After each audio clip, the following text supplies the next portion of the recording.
Salve, salve quebrada, boa noite, sejam bem-vindos a mais um episódio do Quebrada Sem Limites. Vou pedir para vocês se inscreverem no canal aqui, ó. Se inscreva, ative o sininho, curta, comenta, compartilha, que é super importante pra gente.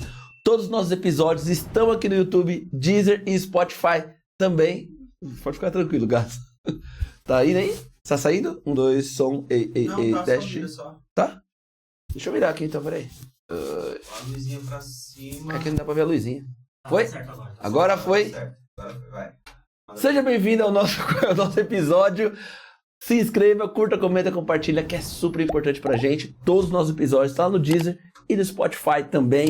Compartilha, porque quanto mais pessoas conhecerem o Quebrada, mais pessoas relevantes vêm aqui bater um papo com a gente, trazer informação, instrução, orientação para vocês também. Como a nossa convidada de hoje, que decidiu viver do mundo jurídico, eu posso dizer assim, para auxiliar, ajudar e trazer dignidade, os direitos, fazer valer os direitos das outras pessoas também, através das questões jurídicas, administrativas e acho que é só isso, né, que eu posso dizer, e técnicas também do direito. Estamos aqui com a doutora Beatriz. Boa noite, doutora. Boa noite, Luciano, tudo bem? Tudo ótimo.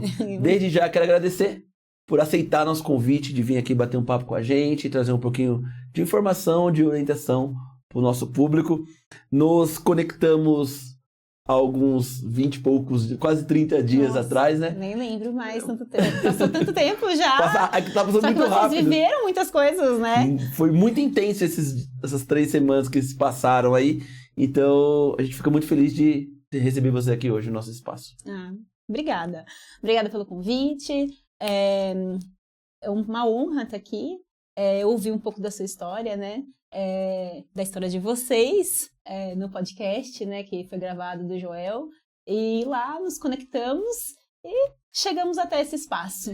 Que, por sinal, tá de parabéns, é lindo. Muito obrigado, viu? De lá estamos colhendo já alguns frutos. Viemos plantando muitas sementes aí ao longo desse todo o período do Quebrada. Ali foi regado um pouco mais, mas já tem colhendo alguns frutos ali. Então foi bem bacana tudo aquilo que aconteceu lá, né? A lei da semeadura, né? Então vocês vão colher, já estão colhendo, né? E ó, sou de Itatiba, né? Aí, então, olha onde o Quebrada Sem Limites está chegando também. Provando que não tem limites, né? Exato. Tivemos convidado aqui de Diadema esses dias. Interior. São Bernardo. Então, tá vendo? Tem o pessoal de Sorocaba que quer vir também. Caramba! Então, ó, eu tô ali, ó. Eu sou de Jarinu e construí minha vida, minha carreira em Itatiba, né? Você nasceu e criado em Jarinu? Eu sou... Não, na verdade, Jarinu não tem maternidade, né? Então, eu nasci em Atibaia. Ah, tá, mas a infância foi em Jarinu. Isso, aí foi a infância toda em Jarinu. E eu costumo dizer que eu sou do interior do interior. Minha prima é casada com o Jonathan, que é da família Rosa de Jarinu. Tá, eu não que sei se eu tinha uma conheço. fábrica de ração ali, ração de fazendeiro. Da família Rosa, lá de Jarinu. Eu vou bastante pra Jarinu. Ah, é? E meus pais moravam até, uns 2 anos atrás, né? Uns 2 anos atrás, uns 2 anos atrás eu morava em Jarinu, num bairro chamado Fazenda Primavera. Mais de 15 km do centro de Jarinu. Nossa. Jarinu já é pequeno, né? 20 mil habitantes ali, acho que cresceu um pouquinho mais recentemente. Mas eu morava... Era uma fazenda, né, que ela foi dividida e ficou ali 20 mil metros de terreno. Meu avô, quando veio de São Paulo, comprou esse lote e a família toda vai morar lá. Foi tudo pra lá. Foi tudo pra lá. Aí eles plantavam arroz, então esse espaço era pra isso, Nossa, né? plantava arroz, né? Arroz. Arroz. A família Rosa, eles plantavam mexerica. Mexerica? Porque lá é muito tradicional a plantação de morango. Mexerica e uva eles plantavam. Então também. uva faz sentido também. A mexerica não me recordo. Laranja, lá é laranja. Ali esse espaço todo é laranja, uva e morango. Tanto é que tem uma tradicional festa do morango. Né? Que aconteceu recentemente. Eu não sei o nome daquele bairro, mas você sair ali de Jarinu, pra você sair em Jundiaí, ali do parque, perto do parque da cidade.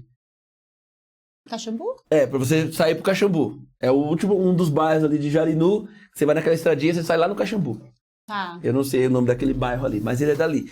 Foi lá em Jarinu que surgiu a a doutora Beatriz ou ainda não tinha pretensão jurídica na infância? Sempre teve. É engraçado. Eu sempre tive uma ligação com o direito em razão dos problemas familiares. Como disse, nós morávamos nesse espaço, né, que meu avô conquistou.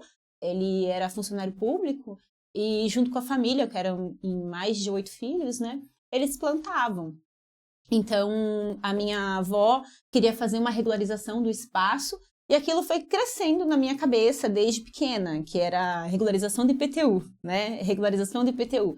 E ali se discutia se era INCRA ou se era IPTU, porque era uma zona muito erma, né? Ermo, afastado. E até mesmo a principal função ali era a parte agrícola, né? Pior que não. Não era tanto? Na época... era, e depois ele se tornou uma expansão urbana, né, naquele espaço, e aí ficou uma discussão se era INCRA ou se era IPTU. Pergunta, já veio a primeira pergunta. Claro. A gente sabe, aqui em Morato mesmo, tem alguns lugares que se considera zona rural. Uhum.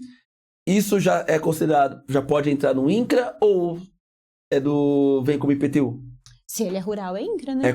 Se já é considerado zona rural? Se é rural, já é pode INCRA. contar como O problema é que no INCRA. plano diretor, na maioria das cidades, hoje, principalmente cidades que já estão em expansão, é uma área mista. Então, eles chamam de zona de expansão urbana. Uhum. Então, você não tem ali toda a infraestrutura que deve ter, né? E você também não tem uma característica da zona rural mais. Aí, eles utilizam a função social do imóvel, né? Como o escopo principal. Então, qual que é a função social daquele imóvel? Então, é um direito constitucional, né, essa categoria, e você acaba tendo essa discussão perante os municípios. Então, o meu gosto pelo direito começou a surgir ali, porque eu via a minha avó idosa Nessa luta, né? tentando regularizar, não conseguia pagar o IPTU, não conseguia discutir na justiça qual era, se categorizava como INCRA, se categorizava como IPTU. E aí eu cheguei pro meu pai, uma época, eu me recordo até hoje que Jarinu tinha poucos supermercados, né? O que tinha ali era o Catroc, eu fazendo propaganda. Tinha o Pode Catroc. fazer. Catroc, nota nós aqui. O Catroc muito pequenininho na época, Nota nós né? aqui. Então meu pai ia fazer compra em Atibaia no Big, né? E lá tinha as barraquinhas que vendiam livro. Aí eu falei, pai, eu quero uma constituição, porque vinha todas as vezes. Nossa Senhora. Tinha um juiz que morava próximo e falava função social do imóvel. Função social do imóvel, o que é isso, né? Ô, pai, eu quero um vademecum. Pera no vademecum. Não tinha, acho que vademecum naquela época. Nem sei se tinha. Eu era muito pequena, não lembro. Eu tenho que perguntar pro meu pai, mas eu acredito que eu tinha ali 11 anos, enfim. Porque eu via aquela angústia da minha avó, né? Então, respondendo sua pergunta, nasceu em Jarinu dentro dessa sistemática, né? E aí meu pai comprou aquela Constituição Federal que era de banca, não era nem essa capa azul, era uma capa branca, na verdade, com amarelinho e azul, né? E aquilo ficou marcado na minha cabeça, assim, pra vida. Então, fui seguindo. Eu sempre fui muito estudiosa, sempre gostei muito de estudar. Sou de uma família muito simples, né? Meu pai, eu falo que ele é multifaceta, mas ele nos criou sendo pedreiro, né? E ele sempre quis estudar, ele tinha o sonho de estudar. E por ele... Você eram quantos irmãos? Eles eram, nossa... Vocês? Nós somos em 4. 4 irmãos. E meu pai sempre teve o sonho de estudar. Meu pai sempre teve isso no coração dele. Eu quero estudar, eu quero estudar. Sendo que ele é um dos irmãos que estudou, mas não conseguiu se formar, né? Porque ele tinha que trabalhar, teve que trabalhar desde muito cedo. Ele sempre foi arrimo de família. Então ele tinha isso no coração dele. Eu quero que meus filhos estudem, né? Eu quero que meus filhos precisam estudar, meus filhos precisam ter uma vida diferente da minha. Eu acho que isso acaba sendo característica quando vem assim pra cidade grande, daqueles pais que não teve a condição de estudo. Porque minha mãe era doméstica e meu pai era sapateiro de profissão. E aí era regra, tem que estudar. Vai ter que se formar, vai ter que estudar. Mas falava, você também não estudou. Mas, não interessa, eu não estudei. Eu sou seu pai, eu tô mandando, você vai estudar. Ponto. Foi regra. E aí depois que meu pai veio se formar, quando meu pai da faculdade, a gente ficou na faculdade junto. Eu e minha mãe se formamos junto. Nossa. Eu me formei no magistério, minha mãe depois se formou em pedagogia juntos. Então, depois que melhorou as condições, eles voltaram a estudar também. Mas era regra em casa. Todo mundo vai ter que estudar. Sem muito E assunto. todos estudaram. Todos estudaram, todos estudamos. Em casa seguimos o mesmo caminho, todos nós estudamos. E a minha mãe, né, empregada doméstica, a minha mãe ela foi terminar o ensino fundamental e o ensino médio com quase 40 e poucos anos. E hoje ainda ela trabalha como empregada doméstica, né? Que foi a função dela, é o que ela aprendeu na vida. E a gente fala, mãe, o que você acha? Vamos seguir? Não, eu gosto disso. Ela tem muitos anos trabalhando na mesma casa. Ela falou, não, eu vou sair daqui quando E eu era me família, aposentar. praticamente, né? Vou me aposentar aqui. E seguiu nesse caminho, né? E dentro todo desse contexto familiar, o direito sempre esteve muito presente. Eu sempre quis, eu sempre gostei, eu sempre tive um ímpeto de justiça, não que seja uma regra, mas eu sempre fui muito brigona. Brigona no sentido de, tá errado isso aqui. Tá errado, o que é certo é certo, né? Eu me recordo que na minha escola ficou um monte de professor, assim, ó, na frente, falando que que era o meu primeiro colegial F. Jerônimo de Camargo, em Jarinu. A sua sala era o primeiro F? Primeiro Nossa, F. a sala era terrível, hein? Terrível. Porque na época era por letra, né? Se é A, é bom. Se é F, meu Deus do céu. Eu era do F. E O F era terrível. E é engraçado que eu fui uma estudiosa, eu não fui uma estudiosa com notas ótimas. Mas eu sempre havia aquela assim, eu quero conhecer os pais da Beatriz. Eu quero conhecer os pais da Beatriz. E meus pais iam na escola, mas não era para uma reclamação de briga ou de mau comportamento. Mas porque tinham curiosidade de entender aquela pessoa, né? Aquela adolescente ou aquela criança com esse ímpeto de justiça, né? Isso de colocar os professores foi porque uns colegas brigaram e eles estavam sendo excluídos, né? A escola não deixava eles fazerem mais nada, não deixava mais eles participarem de... a gente Isso, vai pro Hop a Hari. atitude dos professores da escola. A atitude da direção, né? Como falta uma maneira Se é de... hoje, filho, você para pra criança fazer uma coisinha, você tá enrolado. Uma maneira de punição, talvez, né? Porque as atitudes também não eram legais, né? E era tudo fruto ali dentro do ambiente que eles viviam, né? Mas eu não achava legal aquilo, então eu sempre tive esse ímpeto. Eu e uma amiga minha chamada Juliana, nós sempre tivemos esse ímpeto de justiça.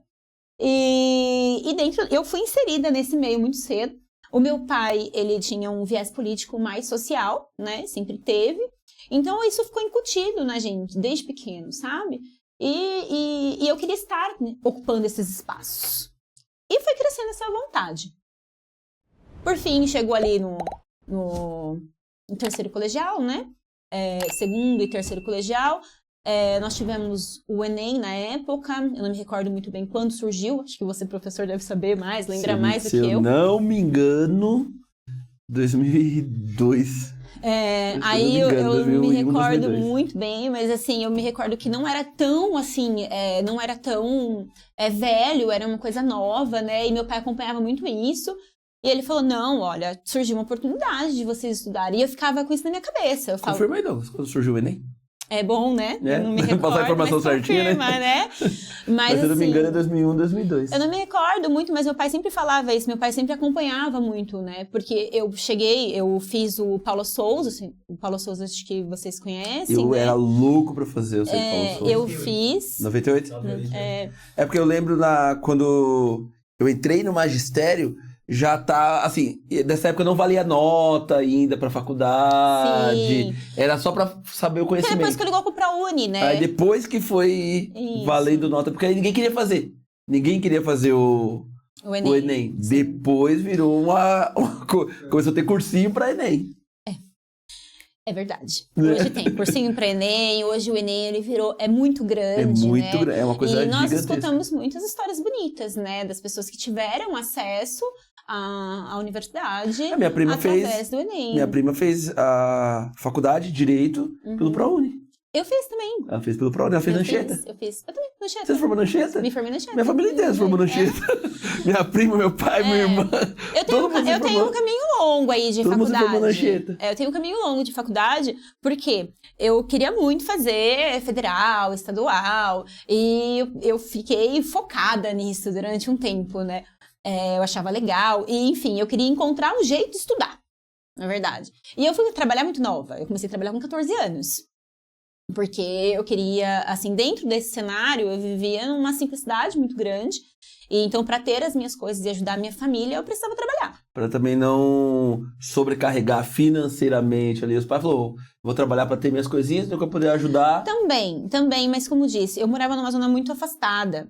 Então, até quando eu conheci meu marido, ele não acreditava. Ele falava assim, como assim? Você nunca viu isso? Você era de Jarinu? Não, de Cajamar. Nós nos conhecemos na Era faculdade. cidade grande, né?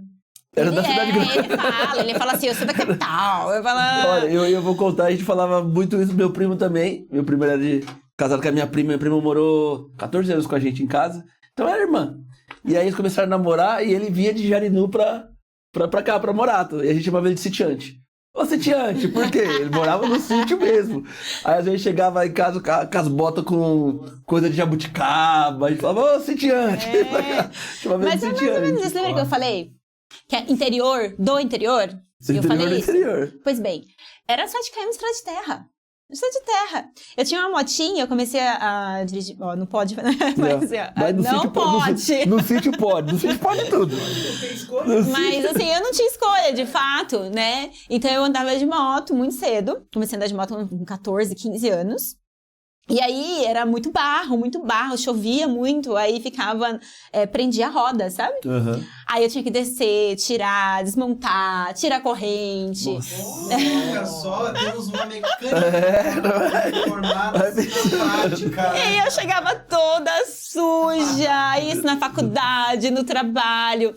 Eu andava com aquelas capas de chuva, sabe? Meu Deus. Aí, assim, o capacete até aqui de lama. É assim, quando eu falo, as pessoas não conseguem ter uma dimensão de como é, né? Então, às vezes eu falava, não, eu não vou conseguir ir na faculdade hoje. Por quê? Porque tá chovendo muito. E como assim? Como assim? Tá chovendo, normal. Não chega! Então, assim, eu falo isso, que eu tive um processo mais tardio de algumas coisas. Então, eu falo pro Lucas, você é da cidade? Eu fui comer McDonald's, eu tinha 18 anos. As vivências foram outras, né? Totalmente diferente. Eu falei, eu andava de charrete, né? Sabe o que é charrete? Não é charrete. Eu não tinha celular. Então, assim, a vivência e a informação, que hoje o que nós vamos trabalhar bastante é com isso, né? Desse acesso à informação das pessoas que trabalham na informalidade, né? E era assim a minha vida. Então, a informação, ela chegava, mas ela não chegava com a mesma rapidez com que as pessoas que moram em áreas mais urbanas têm acesso, né? E hoje você acredita que existe muito isso ainda? Existe pra caramba. Por mais que a internet esteja em nossas mãos, por mais que hoje, acho que as casas... Eu acredito hoje que mesmo em lugares mais simples, tem a televisão, né? E tem a internet. Eu acho que é mais fácil ter internet do que a televisão. Também, viu? porque hoje o celular, né? A pessoa troca fácil a televisão pela internet, viu? É verdade. E isso se discutia muito, né, em uma época não tão distante, desse acesso à informação. Que não basta você ter o acesso à informação. As pessoas precisam entender aquela informação. E até mesmo, né, Beatriz? As pessoas ter acesso é uma coisa. Sim. Saber buscar a informação e ela ser entendida é outra coisa. Esse entendimento que eu sempre trago. Falo, às vezes a informação ela chega não acessível. E essa acessibilidade e esse carinho com aquela pessoa mais simples que é importante, sabe? Então, quando a gente vai trazer a informação, nós temos que ter a preocupação dela ser acessível. Então, não basta se informar, não basta só ter a informação, mas ela precisa ser acessível. Então, todas as vezes que eu vou conversar com um cliente que é mais simples, que eu vou tentar entender a história de vida dela para conseguir me comunicar com ela, que é passar esse acesso à informação para ela de uma forma que faz sentido, né? Você disse, quando você fala de acessibilidade, a pessoa da informação ser acessível, você fala sobre linguagem. Linguagem, com certeza. Você usar uma linguagem com que essa informação seja transparente, seja comunicável, vamos dizer assim. Além da linguagem, princeso. Sim. Pode chamar de princesa. Ó, tô íntima! O apelido pegou. Tô íntima, eu assisti. Já tá à vontade, já. Chamou de princesa, já tá à vontade. Todo mundo te chama de princesa, eu vou chamar também, né? Sim, vamos, não tem problema. Posso. Pode, deve. Então, tá bom. Essa acessibilidade, ela vem de diversas formas. Não é só na linguagem. Exemplo, nós atendemos pessoas analfabetas. Então, como que o governo espera que a pessoa tenha o acesso à informação? Eu tô falando de governo porque eu tô falando de acesso à previdência, né? Que é onde eu atuo mais. Ou a própria lei trabalhista, que também o meu escritório atua.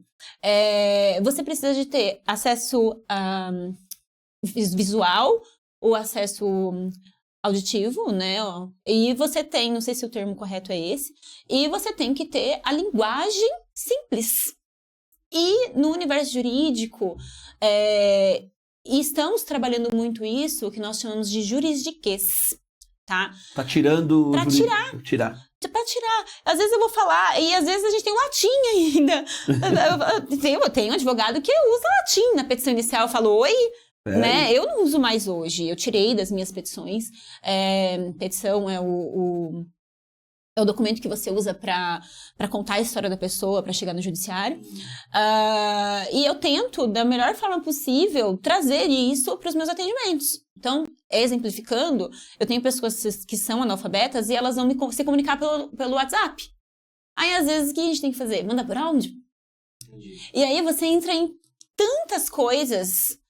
que é o empreendedorismo jurídico também, que nós trazemos, que é colocar a IA, por exemplo, para atender, né? Que hoje a internet, ela vende muito isso. Pare de atender o seu cliente, pare de perder muito tempo com o WhatsApp.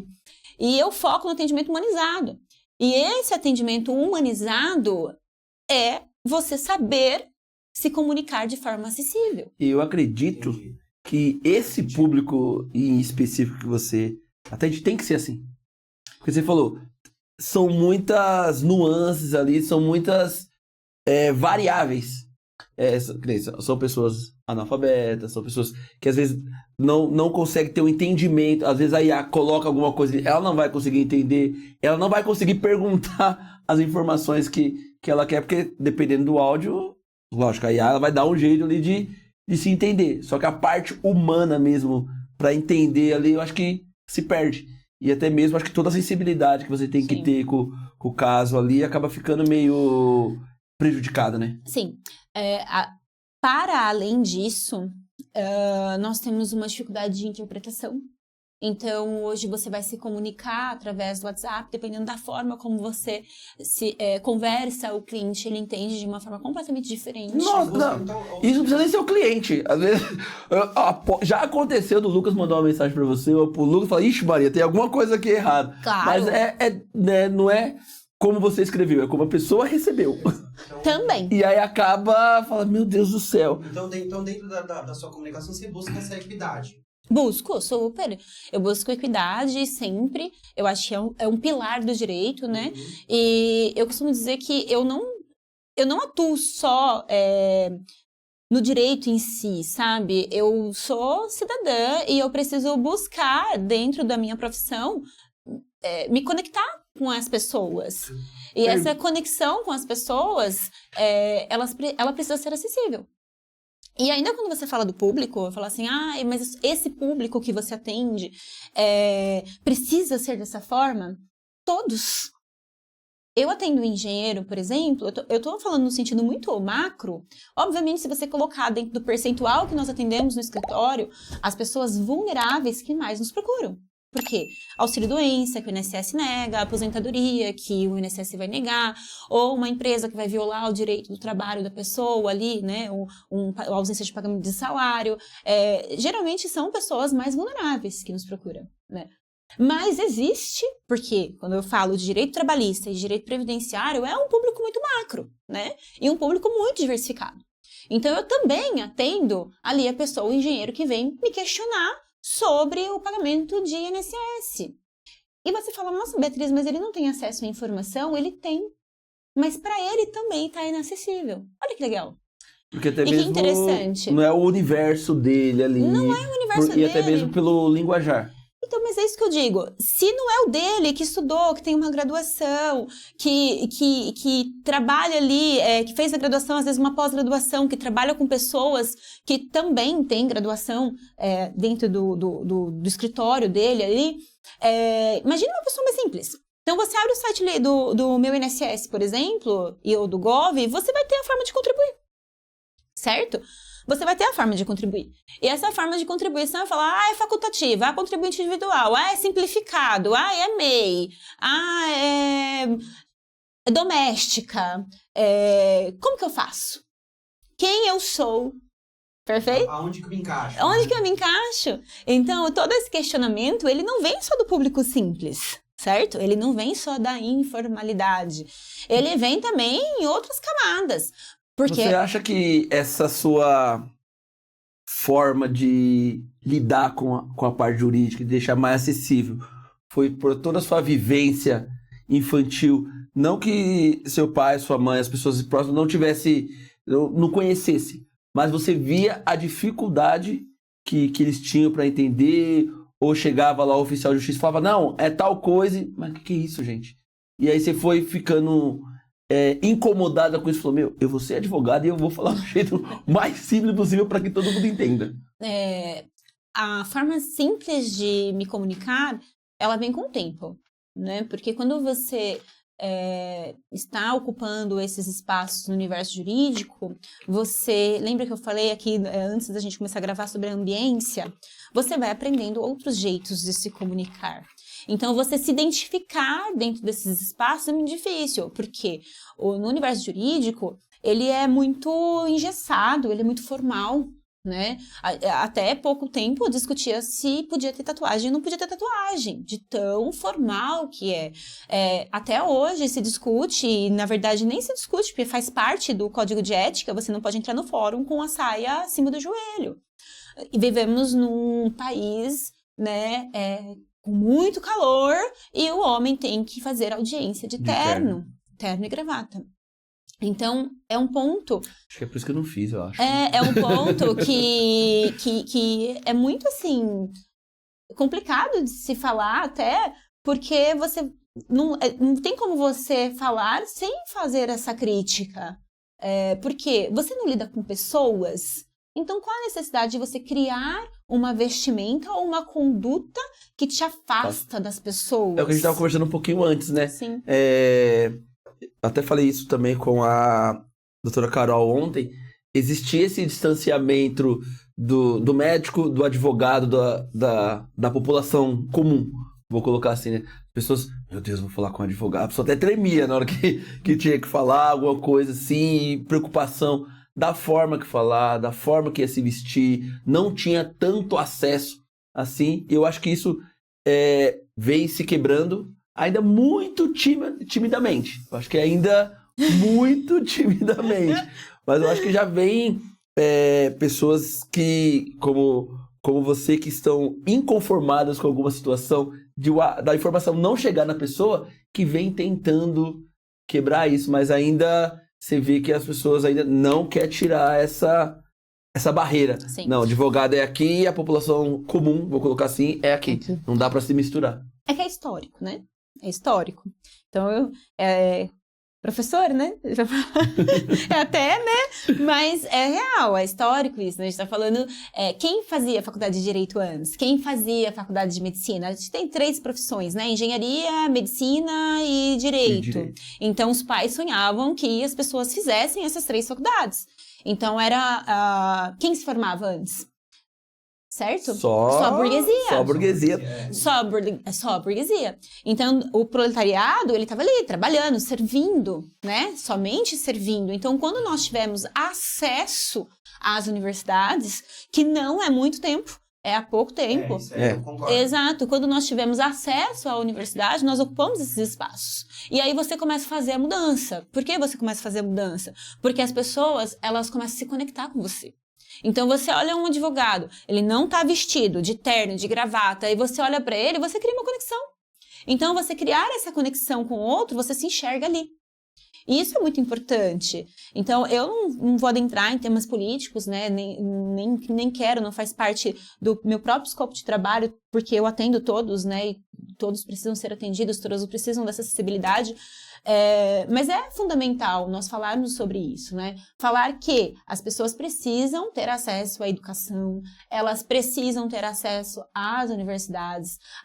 O filho da empregada doméstica, a filha da empregada doméstica, ela precisa olhar ali e se ver naquele lugar. Ser representada ali, né? Ser representada. E a partir do momento que você tem isso, que você se representa, você começa a mudar. Então, como disse, respondendo sua pergunta, a linguagem acessível, ela veio com os 13 anos de trabalho, tá? Porque no começo, aquele universo, ele te molda. Então, você começa também a ter uma consciência de como você quer ser. E isso é desconstrução, porque quando você começa, você tem a mesma ideia daquilo que você se vê. Então, se eu vejo um advogado, uma advogada de salto alto, andando para baixo e para cima, com um salto fino desse tamanho, que não se conecta comigo, não se conecta com o meu trabalho. Pensa, eu fico horas em pé, eu fico horas andando e subindo. Para quem conhece Itatiba é a princesa da colina, é morro. Como que eu vou ficar subindo de salto para baixo para cima? Não me representa, não representa o que eu faço. E aí você começa a criar uma consciência sobre isso. Você começa a se questionar o porquê que eu tô aqui. Então, quando você começa a fazer esses questionamentos e você começa a criar, por exemplo, ser conhecido, ter seus próprios clientes, você começa a fazer a sua própria personalidade, você começa a fazer do seu jeito. Você foi apontada? Claro, sempre. Pelos outros advogados. Com certeza. Porque a gente falou, por exemplo, na faculdade, que você falou, o ambiente, todo mundo já começa a andar dessa forma, Sim. porque é o que se prega. E aí, quando você se formou, tudo, começou a tentar fazer algumas coisas diferentes. Tem olhares de outros advogados, comentários também, falar lá, tá inventando moda. Sim, certamente tem. Por exemplo, que também não pode deixar de ser uma crítica, né? Quando você começa a advogar, você acaba aceitando vários trabalhos. Então, você é um advogado generalista. Então, você faz um pouco de tudo para você conseguir se destacar em alguma coisa. Então, difícil você já começar, sou advogada previdenciária. Quem te dá a oportunidade de fazer? Eu já vou te falar como começou esse meu flerte com o previdenciário. Mas como que você começa? Vou fazer sua previdenciária. Não é assim, não é a realidade, certo? Então, a crítica, ela vem daí. Ela vem do advogado mais velho, daquele advogado que, por exemplo, fez sempre de uma forma muito, como se diz? Tradicional. A pessoa sempre fez de uma forma muito tradicional. Então, quando ela olha a pessoa fazendo diferente, que na época eram as diligências, que elas acabaram agora, né, depois da pandemia, audiência virtual, enfim, elas acabaram. Eles criticavam, falavam assim, o advogado tá lá trabalhando por R$100, tá lá trabalhando por R$150, mas e aí, ninguém dá oportunidade, eu preciso trabalhar. Eu preciso começar, algum lugar tem que começar. Exato. Mas eu vejo outros colegas, eu, por exemplo, ainda estou numa advocacia tradicional, mas não do ponto de vista de inacessível. Eu estou na advocacia tradicional, ainda depende muito de indicação, que eu realmente acredito muito nisso. Eu acredito que a pessoa que indica, para você converter aquele cliente é muito mais fácil, tá? Hoje eu vejo... Se a pessoa indica, ela teve o resultado que ela esperava. Claro, hoje eu vejo os profissionais, eles estão entrando na internet, e eu comentei isso quando a gente conversou, né? Quando a gente estava conversando para eu vir aqui, que eles fazem lá, me contratem, né? Clique aqui, eu vou resolver o seu problema. E entrar na internet com essa finalidade, eu não tenho esse desejo. Por que eu não tenho esse desejo? Porque eu entendo que é mais o mesmo. Só que eu vejo muitos advogados fazendo e sendo criticados. Eu não critico. Eu falo, só não é a minha forma. É o que ele está disposto a fazer pelo momento. Eu também acho isso, eu não critico. E aí eu vejo, por exemplo, a ética saiu agora uma decisão falando exatamente isso, do TED, né, da OAB. É isso, né? Falando que a gente não pode comentar do caso, nem assim, tirando o nome da pessoa. Eu não posso falar dos meus casos. Nem superficialmente. Nem superficialmente a minha vida. Eu que tô trabalhando ali, é uma experiência minha, eu não posso falar. Então, perceba, é muito, muito estranho isso. E tem a parte do... ali, o marketing jurídico, tem um monte de coisa que vocês não podem fazer, né? Mas é isso mesmo. Que não podem falar, que não pode expor, que não pode ser o quê, que não pode ser o quê. Agora eles proibiram de vez. vez. E aí você no TikTok... Uma parte de advogado. Uma parte falando. E eu vou ser muito honesta, eu não critico. Eu acho que nós somos trabalhadores e nós temos o direito de buscar o nosso pão, né? Buscar o nosso pão no dia a dia. E eu acho que o mercado tá aí, ele regula. E quem vai... É claro que tem ali... O cliente, às vezes, esse vulnerável, ele não sabe diferenciar o advogado charlatão de um bom advogado. Um bom advogado. Né? Então, eu acho que os olhos têm que estar voltados nisso. Só que para você... nem vou entrar muito nisso, mas para quem faz mais propaganda, quem tá... Igual você falou, né, do Nelson Williams, fazendo propaganda, né? Olha lá, meu marido. Vai cortar Eu achei um isso. podcast dele no podcast. Eu gostei. Eu gosto dele também, Eu mas o que eu digo gostei. assim, ele é uma grande bancada e ele tá nas redes sociais. É um dos maiores da América Latina, né? Exato, então ele é uma Dos grande maiores. bancada, ele está nas redes sociais, faz um trabalho nas redes sociais, mas eu entendo que, por exemplo, ele não vai ser prejudicado com o marketing jurídico. Quem que vai ser prejudicado? A gente que tá aqui. O pequeno! Então, assim, não é uma crítica a ele, tá? Pelo amor de Deus. Até acho que pela proporção também, Sim, né? mas pela proporção. Então, essa é a minha crítica referente a isso, como você perguntou, né? Quer falar? Perguntou? Não, a curiosidade que eu fiquei agora é tipo assim, como infelizmente vocês não podem mais trabalhar essa questão do marketing, como que vocês fazem o processo de divulgação do trabalho de vocês agora? Sendo que isso, de certa forma, foi cortado pelos pais dela. Eu tô entendendo assim. Ele foi cortado, mas as pessoas continuam fazendo, eu vejo isso nas redes sociais. Eu trabalho com marketing informativo, né, eu gosto e prefiro, porque é assim que eu me identifico. Então, no caso a OAB, ela veda esse tipo de marketing, mas não marketing informativo. Esse marketing, por exemplo, de falar sobre o caso. Exemplo, eu ganhei um processo. Aí eu vou falar sobre o processo. Olha, eu fiz isso para ganhar o processo. Olha, aconteceu isso. Eu ganhei 1 milhão de indenização. É esse marketing que ela vedou, tá? E tem também outros marketings que é o marketing de chamada. Por exemplo, você tá passando por esse problema? Vem falar comigo. Não, você vem falar com esse problema, consulte um advogado de sua confiança. Então, essas propagandas diretas, elas são vedadas. Então, como nós fazemos? Cada advogado busca um caminho. Então, você pode escrever, por exemplo, sobre o INSS ou sobre a minha área no jornal, numa revista ou nas minhas redes sociais. Mas, Podcast, né? mas, doutora, deixa eu te fazer uma pergunta. O que isso implicaria, por exemplo, entre ele citar um problema e pedir para chamar ele? O que isso implicaria pro advogado? Qual é o problema que isso causaria? Mas a gente É a mercantilização. Mas você tá oferecendo um serviço. Tá oferecendo um serviço seu. É uma pergunta. Qual seria o problema? Eu tô inconformado. Mas qual que seria o problema nisso? De você... A advocacia, ela não pode ser mercantilizada, tá? É vedado isso. Eu não sou uma pessoa com muita experiência para falar, nós temos advogados que são bem experientes na área.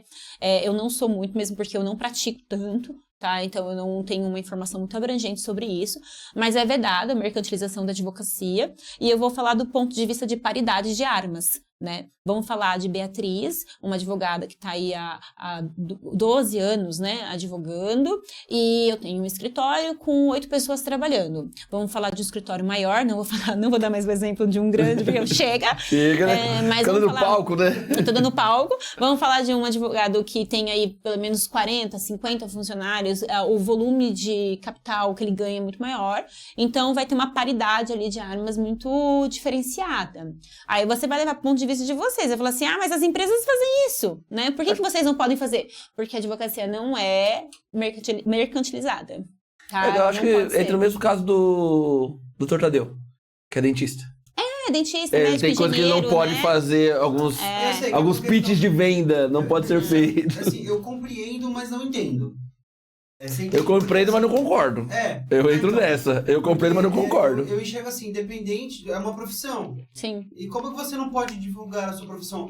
Eu entendo por questão de ética também, eu tô dizendo por uma visão de um possível cliente, né? Ou a visão do lado de trás, né? Que quando você faz a propaganda, você expõe um caso, isso realmente não é legal, né? Mas agora, quando você tá se vendendo, se colocando ali, porque você sobrevive disso, se formou porque sobrevive disso, correto? Eu não vejo mal nisso. Essa disparidade que você falou é em relação, por exemplo, o seu escritório que tem 8, aquele que tem 40, ele ia ser muito superior ou... Ele tem mais dinheiro. Do que o seu. Ele tem mais Você ia ter uma dinheiro do que o chance pequeno de e o pequeno não vai ter nunca crescimento, né? Então a gente fala que é paridade de armas. É negócio, viu? É negócio. O mercado do seu José Ele não consegue fazer o marketing, mas o do Antônio, o cara arregaça no marketing. Mas aí É o meu ponto de vista, de fora, tá? Mas aí isso entra naquela coisa também, naquele assunto de... Às vezes esses grandes escritórios também, eles começaram pequeno um dia. Às vezes sim, às vezes não. Depende, porque na advocacia, como eu te disse, e até como médico, a maioria você vê assim... Quando tem médico, o filho é médico, o pai é médico, os pais foram médicos. O consultório e continua, né? E antes desse acesso que nós tivemos às universidades, era assim também, né? A pessoa era juíza. O pai era juiz, a mãe era juíza, e assim sucessivamente. Os pais eram advogados e cada um... eu tenho várias amigas que... A mãe era advogada, hoje elas são advogadas, mas a mãe começou bem pequenininho e a filha transformou o escritório numa potência. Tem vários casos assim. Eu sempre falo que para você formar uma opinião, você precisa ter muita informação sobre aquela área em si, né, para conseguir entender o porquê dessas regras. Mas hoje... Eu falo hoje dessa forma de como nós estamos, que a informação está muito globalizada, que todo mundo está aí com a internet, com exceção do tráfego pago, a maioria das pessoas tem as mesmas oportunidades, né, em relação à internet, tá? Tô dizendo. É algo para se repensar, né? É algo para se repensar, porque a advocacia ela já deixou muito tempo de ser uma coisa tão fechada, né? E hoje ela é uma advocacia empreendedora. Não é mais só o advogado, né? Hoje você tem vamos dizer assim, realmente uma empresa para tocar. É o que a gente fala, por exemplo, hoje vou trazer por nossa realidade aqui pro podcast. Sim. Hoje o podcast se tornou um negócio. Escola se tornou negócio, que antes não era um negócio. Foi se tornando negócio. Eu acho que a liberação e o entendimento, acho que não foi acompanhando a evolução que foi se tendo. Sim. É um pouquinho complicado. Sim. É no meu ponto de vista, né? Mas eu também concordo contigo, né? Que a gente precisa, pra você, de repente, formar uma opinião, seria bom entender todo o processo antes, até chegar aqui, né? Foi o que eu disse. Eu não sou uma estudiosa, porque hoje eu não pratico muito. Mas tem profissionais que praticam muito e falam, e são críticos. Estão aí fazendo a crítica de forma aberta, né? Inclusive criticando a decisão da OAB recente. Eu teria que me debruçar mais para estudar, mas de antemão é muito difícil você falar assim, eu concordo ou discordo, sem você ter em mãos toda a informação que eles tiveram para tomar essa decisão. Sim. Tá? Porque, de fato, os grandes escritórios, eles teriam muito mais armas, né, para poder fazer, para trabalhar com tráfego pago, publicidade, e às vezes isso geraria aí uma concorrência um pouco complicada. Depende muito de como você olha, né? Um olhar. Eu vou falar dele de novo, tá? O Nelson. Por exemplo. Ele vai ver seu podcast. Não, vem aí vai viralizar, vem aqui falar com a gente, viu? Tá à disposição aí, meu amigo. O escritório é maravilhoso, né? Um advogado de sucesso, a gente tem que admirar mesmo. Será que essa exposição dele, como ele se coloca hoje nas redes sociais, essa exposição também de podcast, que vê muitas coisas, também será que não é uma forma de marketing para se posicionar as pessoas conhecerem ele? Porque, por exemplo, eu não sou do universo jurídico. E você conhece? E eu conheço o cara. Uhum. Eu acompanho o cara, assisto alguns podcasts dele, já vi algumas coisas. Então, será que também não é uma estratégia legal dentro do... É a marca, né? Ele falando. Pode falar alto. É a marca, né?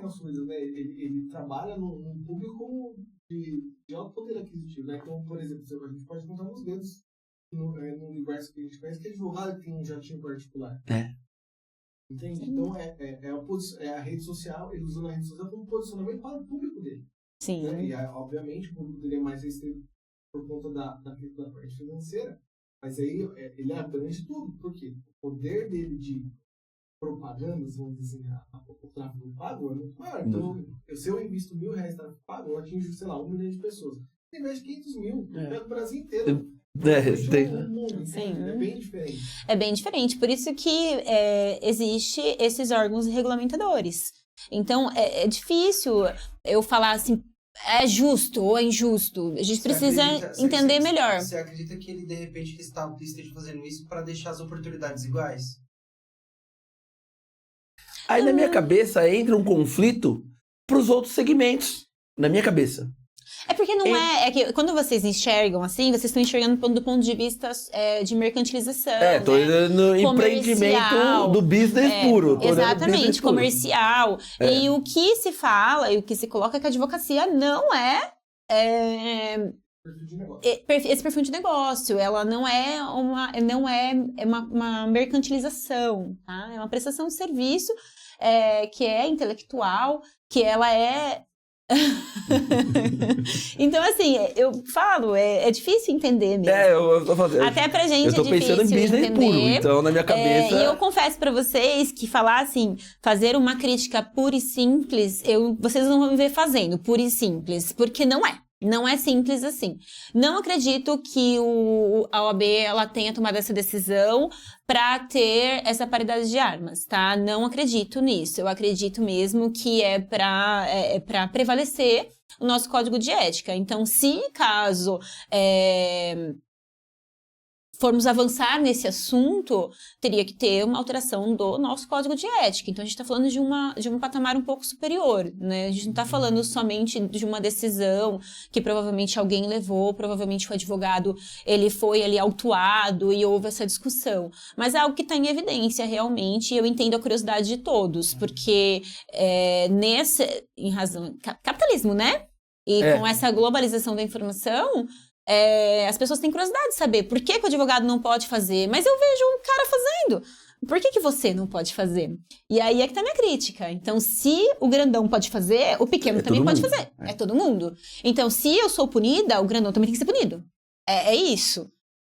Se tiver essa igualdade na punição, tá ok, né? Agora, se não tiver, fica um pouco complicado. Aí todo mundo vai se questionar mesmo. Vamos deixar o Nelson Williams pra lá e vamos falar da gente aqui? Deixa ele pra lá, porque ele já tem muito business, né? Mas assiste o podcast que ele fez com o Caio Carneiro, é muito bom. Né? Ele é muito bom. Ele é muito bom. Lá vocês têm, lá em Itatiba, né? Itatiba e Jundiaí. Vocês têm uma subseção de vocês ou vocês em outra comarca? Por exemplo, tem uma subseção de Itatiba mesmo? Sim, vamos lá. Então, tem a OAB lá específica? Tem a OAB de Itatiba.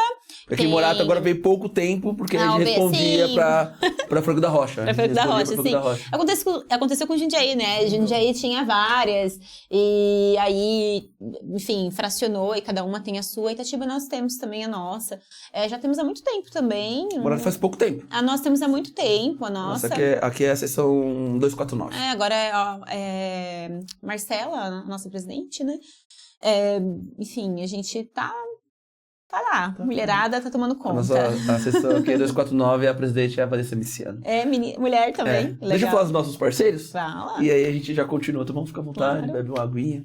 Bom, tranquilo aí, Lucas? Quer uma água? Me pague lá, por favor.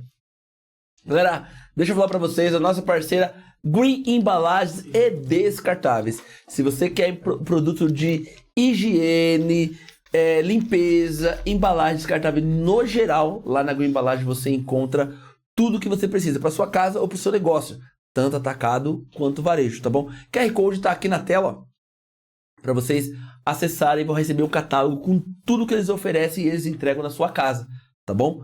Morato, Franco, Caieiras, Campo Limpo, Mariporã e Perus, a Green entrega, ok? Quero também parabenizar a Green pela parceria que estão fazendo com o Diego Gusson, que vai ter uma corrida no dia 19/10, a primeira corrida do novo viaduto de Francisco Morato, caminhada de 5 e a corrida de 9 quilômetros. Então acompanhe lá também o Diego Gusson e também acompanha a Green Embalagem aqui nas redes sociais, ó, green.embalagens, tá bom? Se você quiser fazer o pedido, eles entregam na sua casa. Se você quiser ir até o local, fica ali na rua Virgílio Martins de Oliveira, número 511, no centro de Francisco Morato. Muito bom. Doutor Tadeu Carneiro, se você quer dar aquele talento no seu sorriso para ficar mais bonito ou mais bonita, a gente sabe que o sorriso é o cartão de visita, né? Precisa até dar um pulinho lá, viu? Dar aquela...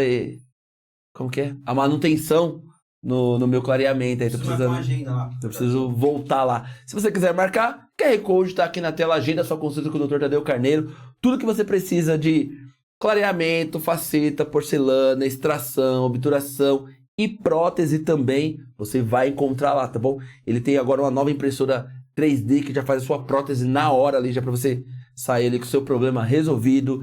Tem uma cadeira agora hiper mega tecnológica, que tem televisão, que você vê ali com a câmera os procedimentos que ele está fazendo no seu dente. Você olha ali. Mas se você não quiser ver, você põe um filmezinho ali, põe uma série, e você vai assistindo e vai fazendo todos os procedimentos. O Dr. Tadeu Carneiro trazendo qualidade no serviço e para deixar ainda mais fácil e aproximar vocês aí de um bom resultado, tá bom? Nesse QR Code aqui você também consegue agendar com a doutora Lana para fazer alguns procedimentos estéticos ali, uma bichectomia, um bigodinho chinês, tirar o pezinho de galinha. Tá precisando, viu, Douglas? Tirar os pés de galinha aí, viu? Acho melhor dar um pulinho lá. Então, ó, fica ali, procura que a gente... Olha lá, tá vendo? A gente garante o trabalho com a doutora Lana aqui, ó. Pode escanear ali que Beleza. tá garantido. Se não quiser escanear, você pode ir direto lá também na rua Virgílio Martins de Oliveira, número 44, sala 4, ali no centro. Acompanhe o Dr. Tadeu Carneiro nas redes sociais, ó. Dr. Tadeu Carneiro, ele dá risada. Pessoal, hoje eu passei na adega lá para dar um abraço nas meninas lá e falar do trabalho que elas vêm fazendo nas redes sociais da Adega Central Morato. O que você precisa para sua casa e para o seu negócio também, elas oferecem lá através desse QR Code, tá? Se a sua festa tá ficando xoxa, acabando as bebidas ali, é só pedir que elas entregam até as 3 horas da manhã, tá bom? Acompanha também, ó, na Adega Central _ Morato e pode estar indo ali na rua Cerqueira Gama, número 89, no centro, que vai ser muito bem atendido pela Cássia ou pela Thalita lá na Adega Central. Fechou?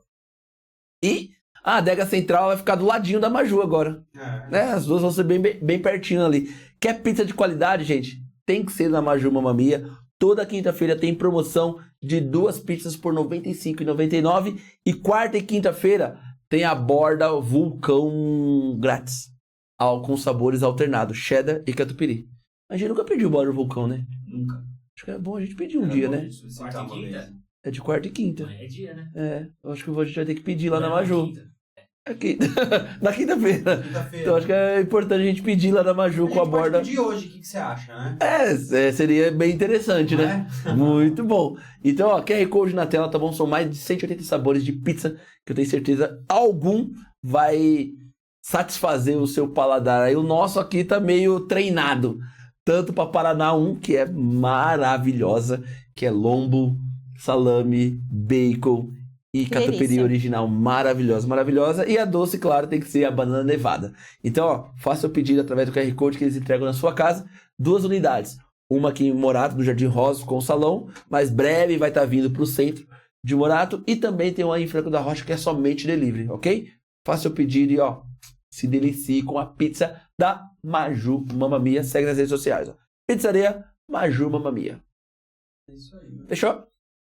É isso aí. Coisa, né? Coisa pra caramba. Ainda vamos pro segundo bloco ainda.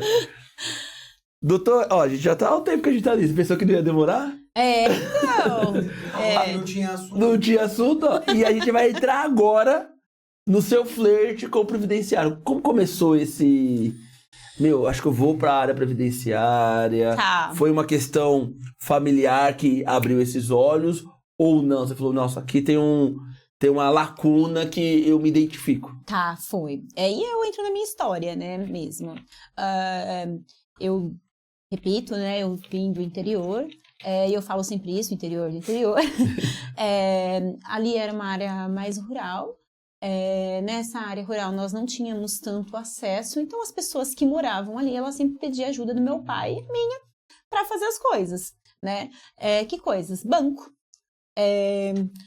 correio, tudo que era um pouquinho mais complexo, eles pediam para fazermos, porque nós Mesmo tínhamos... sendo interior do interior, vocês tinham mais acesso e mais informação do que o pessoal de lá. Sim, mais acesso e mais informação, porque meu pai ele sempre teve essa vontade de estudar, em que pese ele não estudou, ele sempre foi muito inteligente, então ele é autodidata, pega livros e livros, até hoje faz isso, né? E as filhas, né, herdaram isso dele. Então a gente ia estudando e sempre que podíamos, fazíamos algo em prol dessa comunidade. E quando eu falo essa comunidade, é muito pequenininho mesmo, que é a nossa família que morava dentro desse sítio, né, que era 20 mil metros quadrados. O meu avô trouxe toda a família para morar ali. Então tia, tio, enfim. E a gente tinha essa falta de informação. Meu pai trabalhando como pedreiro, minha mãe como empregada doméstica, não contribuíam para o INSS. Eu acho que uma grande parte, né? Entrando no tema que eu propus, né, pra gente conversar também, que é efetivamente essa informalidade gera aí essa exclusão da Previdência Social. Então, eles não contribuíam e isso começou a me instigar a pensar, nossa, mas as pessoas me pedem tanto isso, né? Pedem para eu fazer isso, pedem para ir no banco, pedem para ir no INSS para pegar alguma informação, que era tudo muito físico, né? Então nós tínhamos que ir no INSS. Tinha 3 ônibus que passavam no dia. Nossa. 3 ônibus que passavam no dia. Manhã, almoço e tarde. Bem isso mesmo. Era às 7 da manhã, meio-dia e 3h40. Perdeu, já era.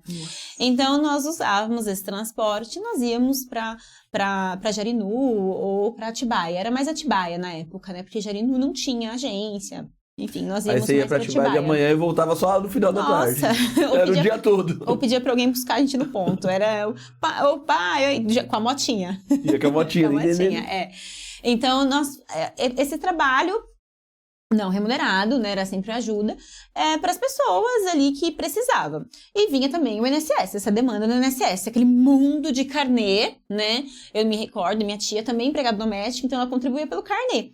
E ela contribuía. Ela sempre foi muito certinha. Ela ia lá, contribuía no carnezinho aqui. E eu achava tão interessante, né? Porque meu pai não fazia, nem a mãe fazia. Porque meu pai e minha mãe não faz isso e as pessoas estão fazendo. Ela via com o carnezinho ali, enfim. Aí quando chegou a época dela se aposentar, ela falou, eu não sei lá, né? Realmente, ela é pouco letrada e não sabia como fazia.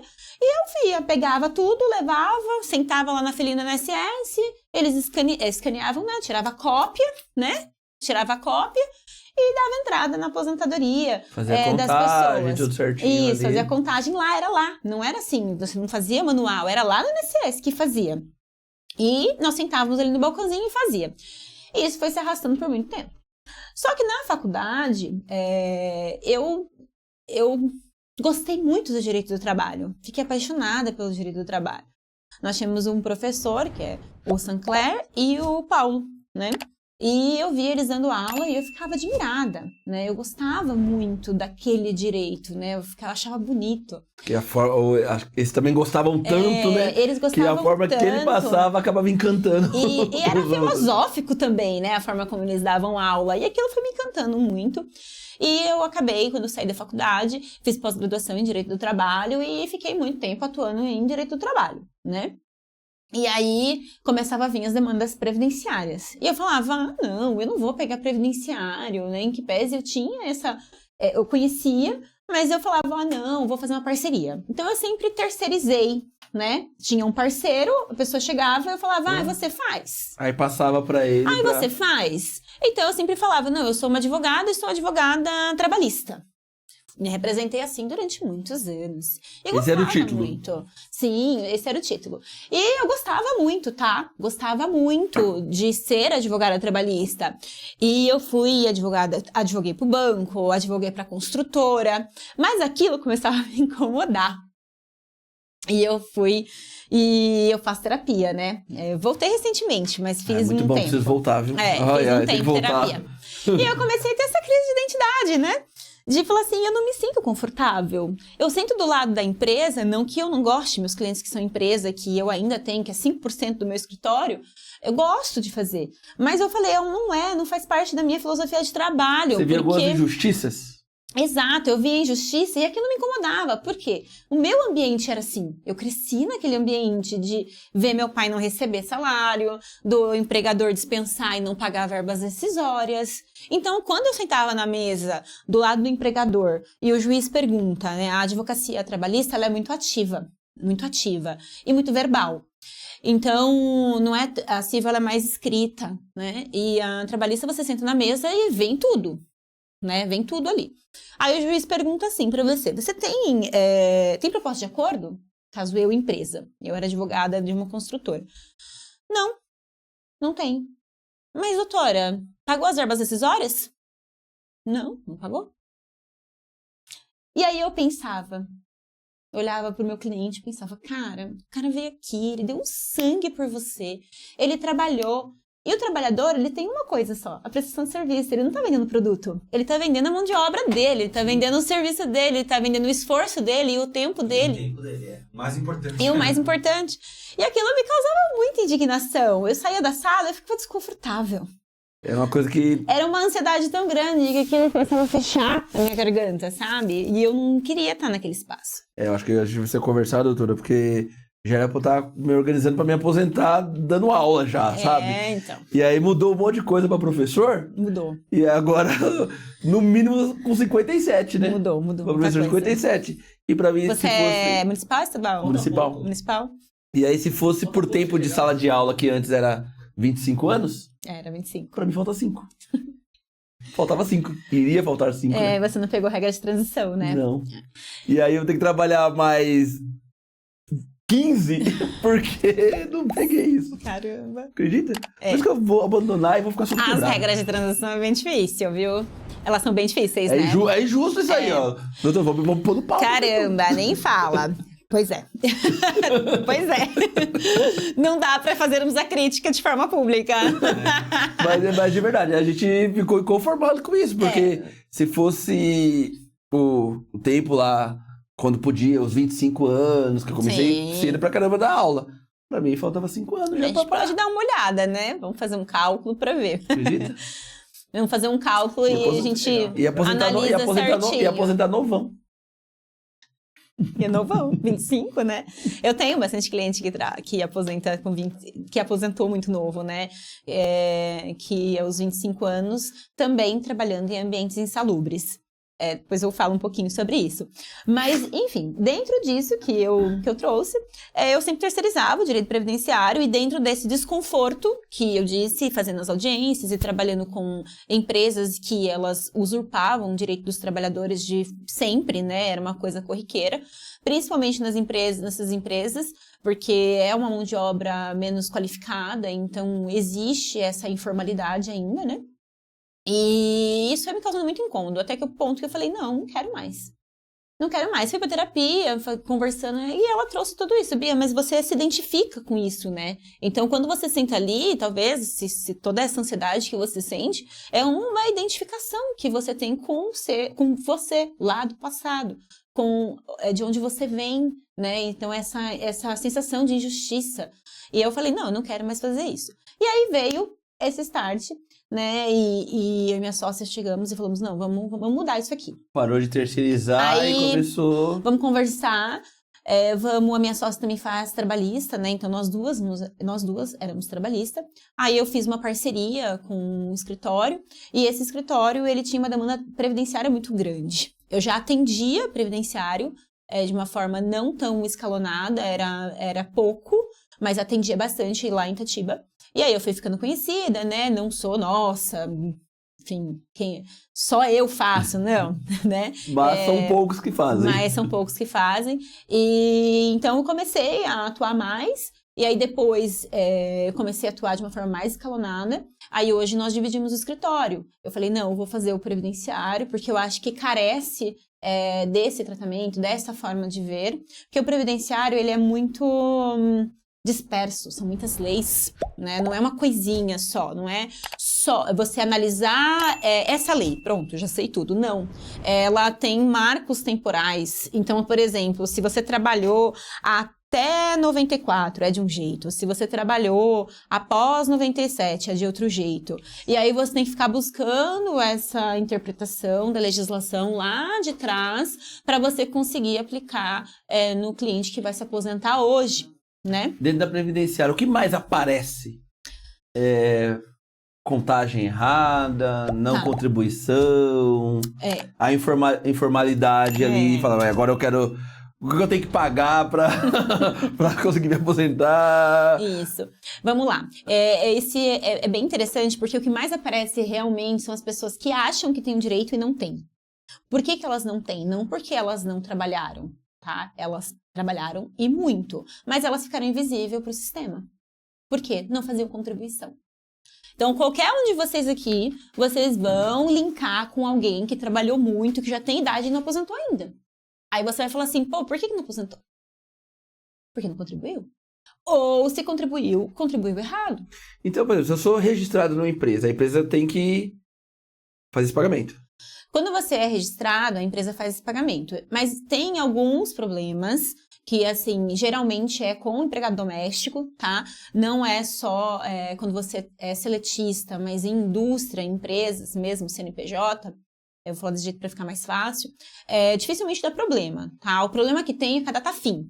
Às vezes a empresa ela não dá a baixa corretamente e aí no INSS fica com uma data e na carteira de trabalho fica com outra. Esse é um problema mais recorrente para quem é seletista. Aí, falta alguns dias ainda. Isso, quem é seletista CNPJ. Isso é muito importante para a regra de transição. Eu tenho uma cliente que ela não entrou na regra de transição de 50% para aposentadoria por 1 mês e meio. Nossa. Exato. Aí ela trabalhava informal e ela não era registrada, né? E aí ela entrou na Justiça do Trabalho, pediu o reconhecimento desse período, ela teve o reconhecimento desse período, e aí, no caso, o INSS não aceitou. Aí nós estamos aí brigando na Justiça Federal, porque há entendimentos, aí é uma coisa mais complexa, né? São entendimentos, jurisprudência, que entende que a sentença trabalhista não é usada para fins previdenciários, aí é uma coisa bem mais abrangente, mas a gente tem tido êxito quando a gente tem mais provas. Então, a maior dificuldade é provar a orientação correta na contribuição e a informalidade. As pessoas pensam assim, eu trabalhei, eu sou trabalhador. É verdade, você trabalhou, mas você para o sistema é invisível, porque você não está contribuindo. E essa invisibilidade gera todos esses problemas sociais. Por quê? Porque quando você fica doente, você vai para onde? Para o INSS. Só que aí você não consegue receber o benefício por incapacidade, que é auxílio-doença. Por que você não consegue receber? Porque você não tem qualidade de segurado. Aí você fala, puxa, o que é isso? O que é qualidade de segurado? Aí eu tenho uma exemplificação muito simples.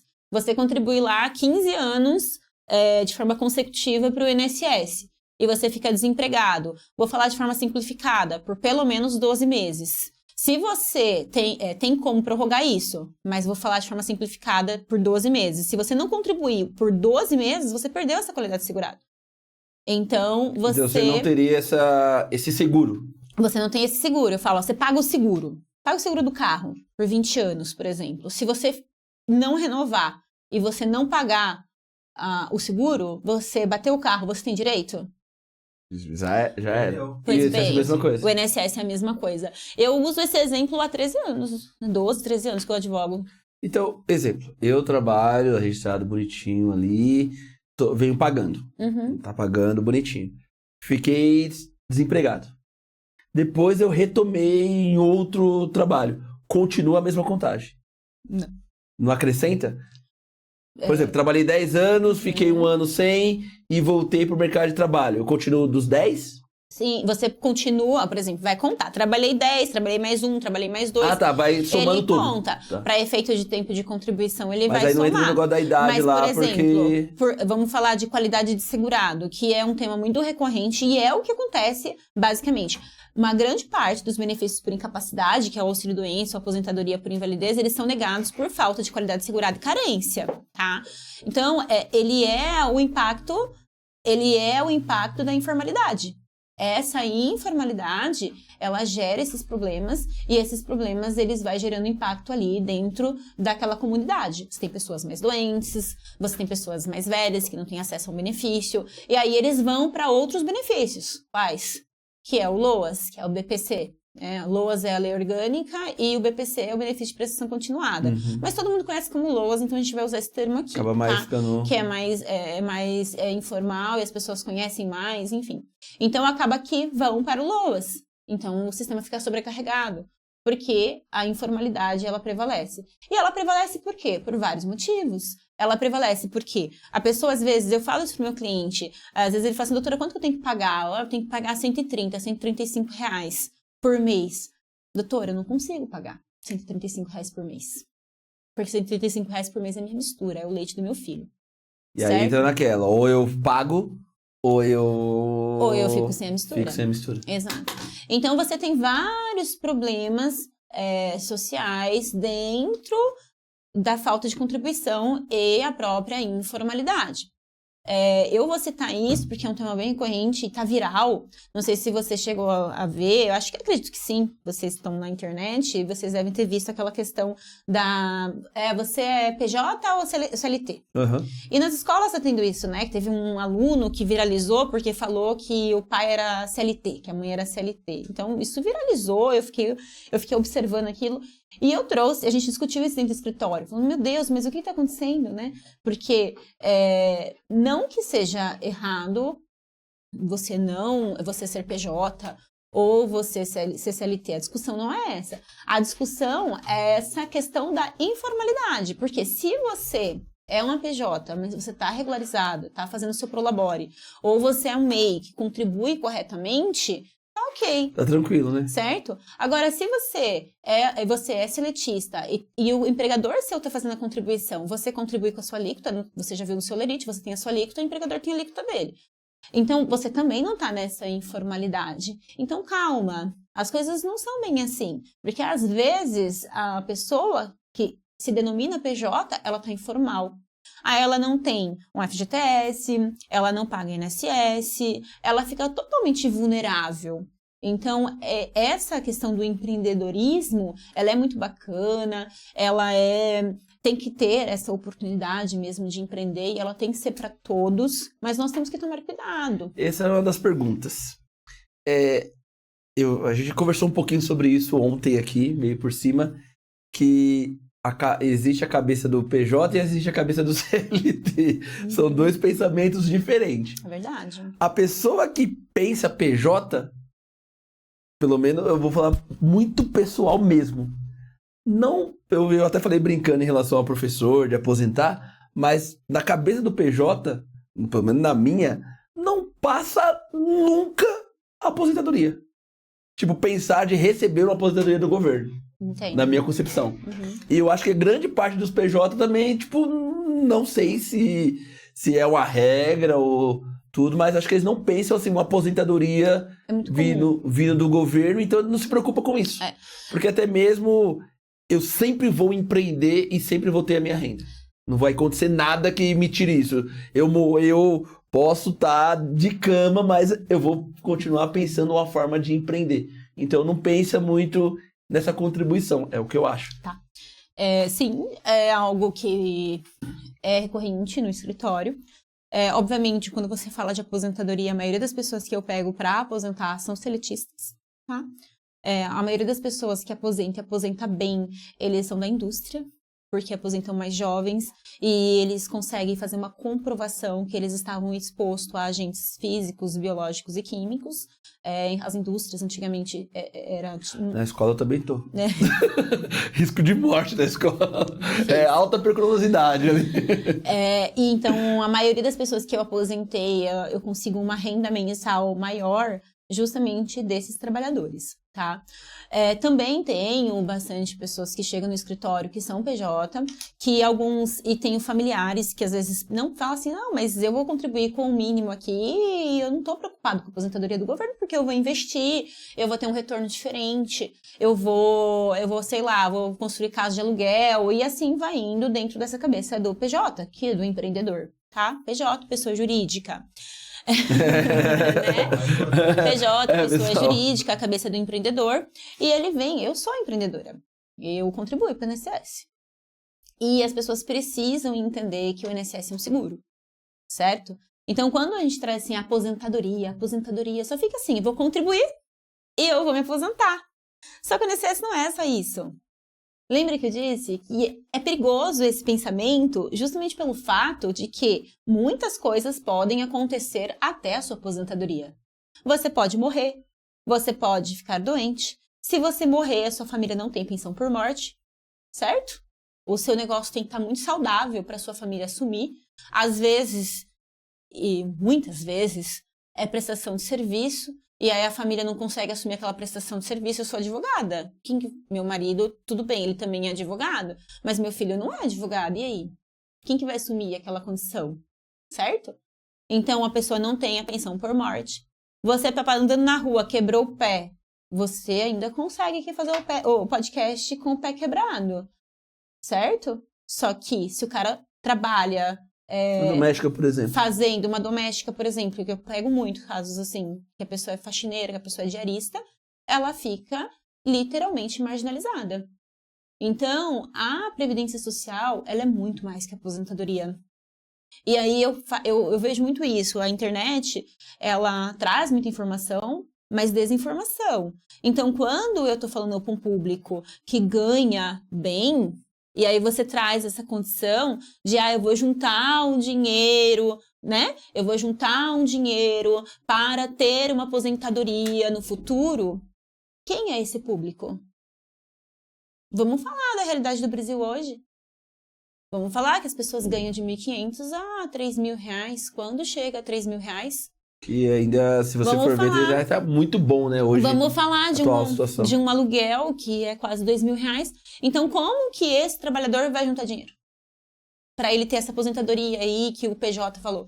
E eu tô falando do trabalhador informal, tá? Porque o trabalhador informal, que ele vem ali, que é a PJ, é a MEI, ele não ganha horrores de dinheiro. Às vezes ele ganha menos que o seletista. Certo?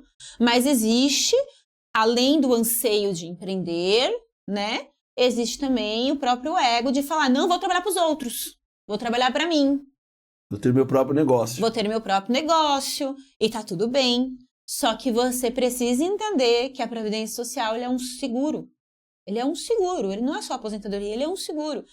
E todo seguro, ele é acionado quando você mais precisa. Certo? Então, quando eu falo de Previdência Social, eu faço uma conscientização. Vai ser difícil você me ver assim, não que eu não faça futuramente, vendendo o trabalho. Façam um planejamento previdenciário, façam, porque precisa fazer. Mas eu sempre vou trazer o cunho informativo. E eu acho necessário trazer esse cunho informativo. A pessoa adquirir essa consciência através da sua informação. Sim, exato. Porque você se conscientizar que o INSS é um seguro é muito importante. Porque a gente paga seguro do carro e não usa, certo? Mas a gente tem. A gente paga para não usar, né? Exato. É igual o seguro de saúde. Exato. É igual o plano de saúde. Plano de saúde. Então, a ausência de contribuição para o INSS tem vários impactos. E essa informalidade, quando eu falo de informalidade, eu estou falando do pedreiro, eu estou falando da faxineira, eu estou falando da empregada doméstica, eu estou falando do ambulante, eu estou falando, enfim, muitas profissões que trabalham pra caramba, trabalham muito e não sabem como contribuir ou não conseguem contribuir. E muitos, esses dias... Uma moça que ela me pediu ajuda, ela falou, Bia, falaram pra eu abrir a MEI, ela é faxineira. Uhum.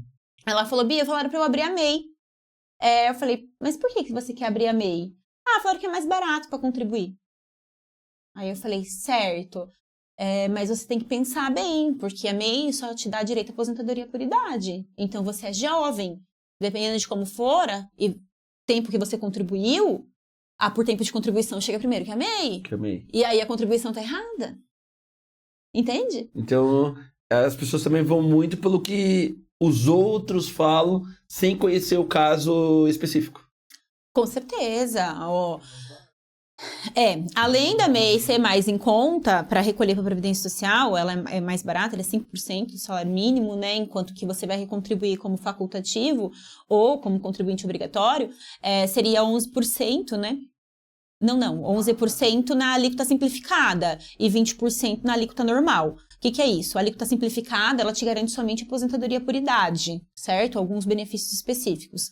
E a alíquota normal, ela te garante aposentadoria por tempo de contribuição e benefícios maiores. Eu vou falar assim para ficar informativo, mas não tão técnico, sim, tá? Então, assim, essas alíquotas, elas são importantes. Muita gente... Uma pessoa chega no meu escritório, ela ia se aposentar, eu fiz o cálculo dela, tudo. Aí eu falei, olha, não dá para fechar o seu tempo de contribuição neste momento, porque você está contribuindo como MEI. Ele estava 7 anos contribuindo como MEI. E ele fechava tempo de contribuição. Ele falou, Beatriz, nunca me falaram isso. Falaram que era para eu contribuir como MEI, porque era mais barato. Mais barato. Não vê o resultado final ali. Aí eu falei, agora infelizmente você vai ter um prejuizinho, porque você vai ter que fazer as guias complementares e vai recolher com juros e correção monetária. Então, para um trabalhador que ganha pouco, na época deu 12 mil dessa diferença. é bastante coisa, né? Então, assim... E aí esse valor paga da forma que... À vista.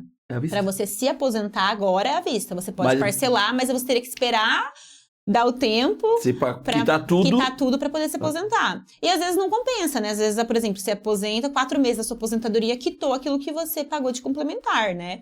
Então, por isso que o planejamento previdenciário ele é tão importante. E a gente não dá... O brasileiro tem isso, né? A gente não dá muito valor para o preventivo. A gente sempre vai pro corretivo ali, né? Então... O prevenir é melhor que remediar. Exato. Então, o brasileiro tem isso. Mas eu gosto bastante de falar desse tema, porque é algo muito recorrente no escritório. Muito recorrente no escritório. Eu pego muito empregado doméstico, muita faxineira, que não se aposenta porque não faz a contribuição correta. Ou às vezes o empregador não faz, porque não sei se vocês se recordam, era assim, a pessoa ia trabalhar e quem pagava era o empregador. O empregador pagava o carnezinho, não registrava, porque a pessoa, a empregada doméstica, passou a ter os mesmos direitos muito recentemente, né, em 2015. Então, acabava que antigamente as pessoas optavam, não que não tinha direito ao registro, tinha já, as pessoas não faziam porque achava melhor ficar na informalidade, né? Não a pessoa trabalhador, É que a falando pessoa do empregador. pensava também ali nos gastos ali, né? Então eu falava, não vou investir isso e faço de outra forma. Também os gastos.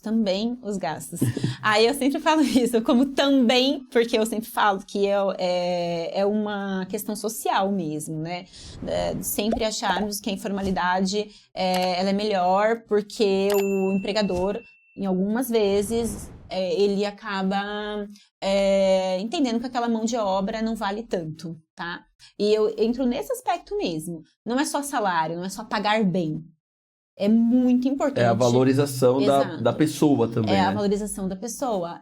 A previdência social, ela é dignidade.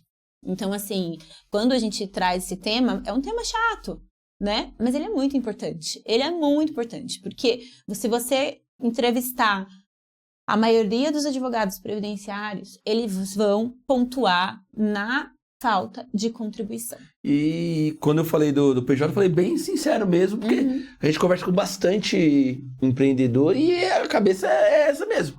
De não, que aposentadoria nada, eu vou continuar empreendendo aqui PJ e vamos pra cima. Então, mas esse empreendedor, ele chega pra mim e ele não tem benefício nenhum. Aí, às vezes, na velhice, ele é sustentado pelos filhos, tá? Pelos filhos. Eu tenho vários casos assim, tá? Eles ficam literalmente marginalizados, esses empreendedores. Eu tô falando de uma questão micro, eu tô falando do macro, aquela pessoa que ganha horrores de dinheiro, que consegue. Eu tô falando da nossa realidade, né? Da realidade ali, que chega no meu escritório. Da quitanda, da merceariazinha ali. Da pessoa que vai lá na feira, que vende os legumes, né? Eu tô citando casos reais aqui, né? Exemplificando para entender que é muito danoso não contribuir. É muito danoso não contribuir. Eu tenho mais uma pergunta, mas deixa eu falar dos nossos parceiros. Segundo bloco, pega uma aguinha aí. Se não, né? Galera, deixa eu falar pra você do Restaurante Strong. Voltou ativa 100%, tá bom? Tivemos problemas técnicos nos últimos dias aí no Restaurante Strong. 100% ativa, que é aquela comidinha com gostinho caseiro, com gostinho de casa, gostinho de interior. É lá do Restaurante Strong, tá? Todos os pratos tradicionais ali você vai encontrar no cardápio de segunda a sábado, fora o Robson vai sempre colocando ali como filado paulista, tem picadinho, tem o dia da carne assada, tem o dia do frango no molho, da macarronada e, claro, do filé de frango parmegiana, que é o carro-chefe ali da casa, que é maravilhoso, maravilhoso. E também as saladas que eu mais gosto. Fala aí, Douglas. Eu como muita salada lá, que é o meu prato predileto, né, gato?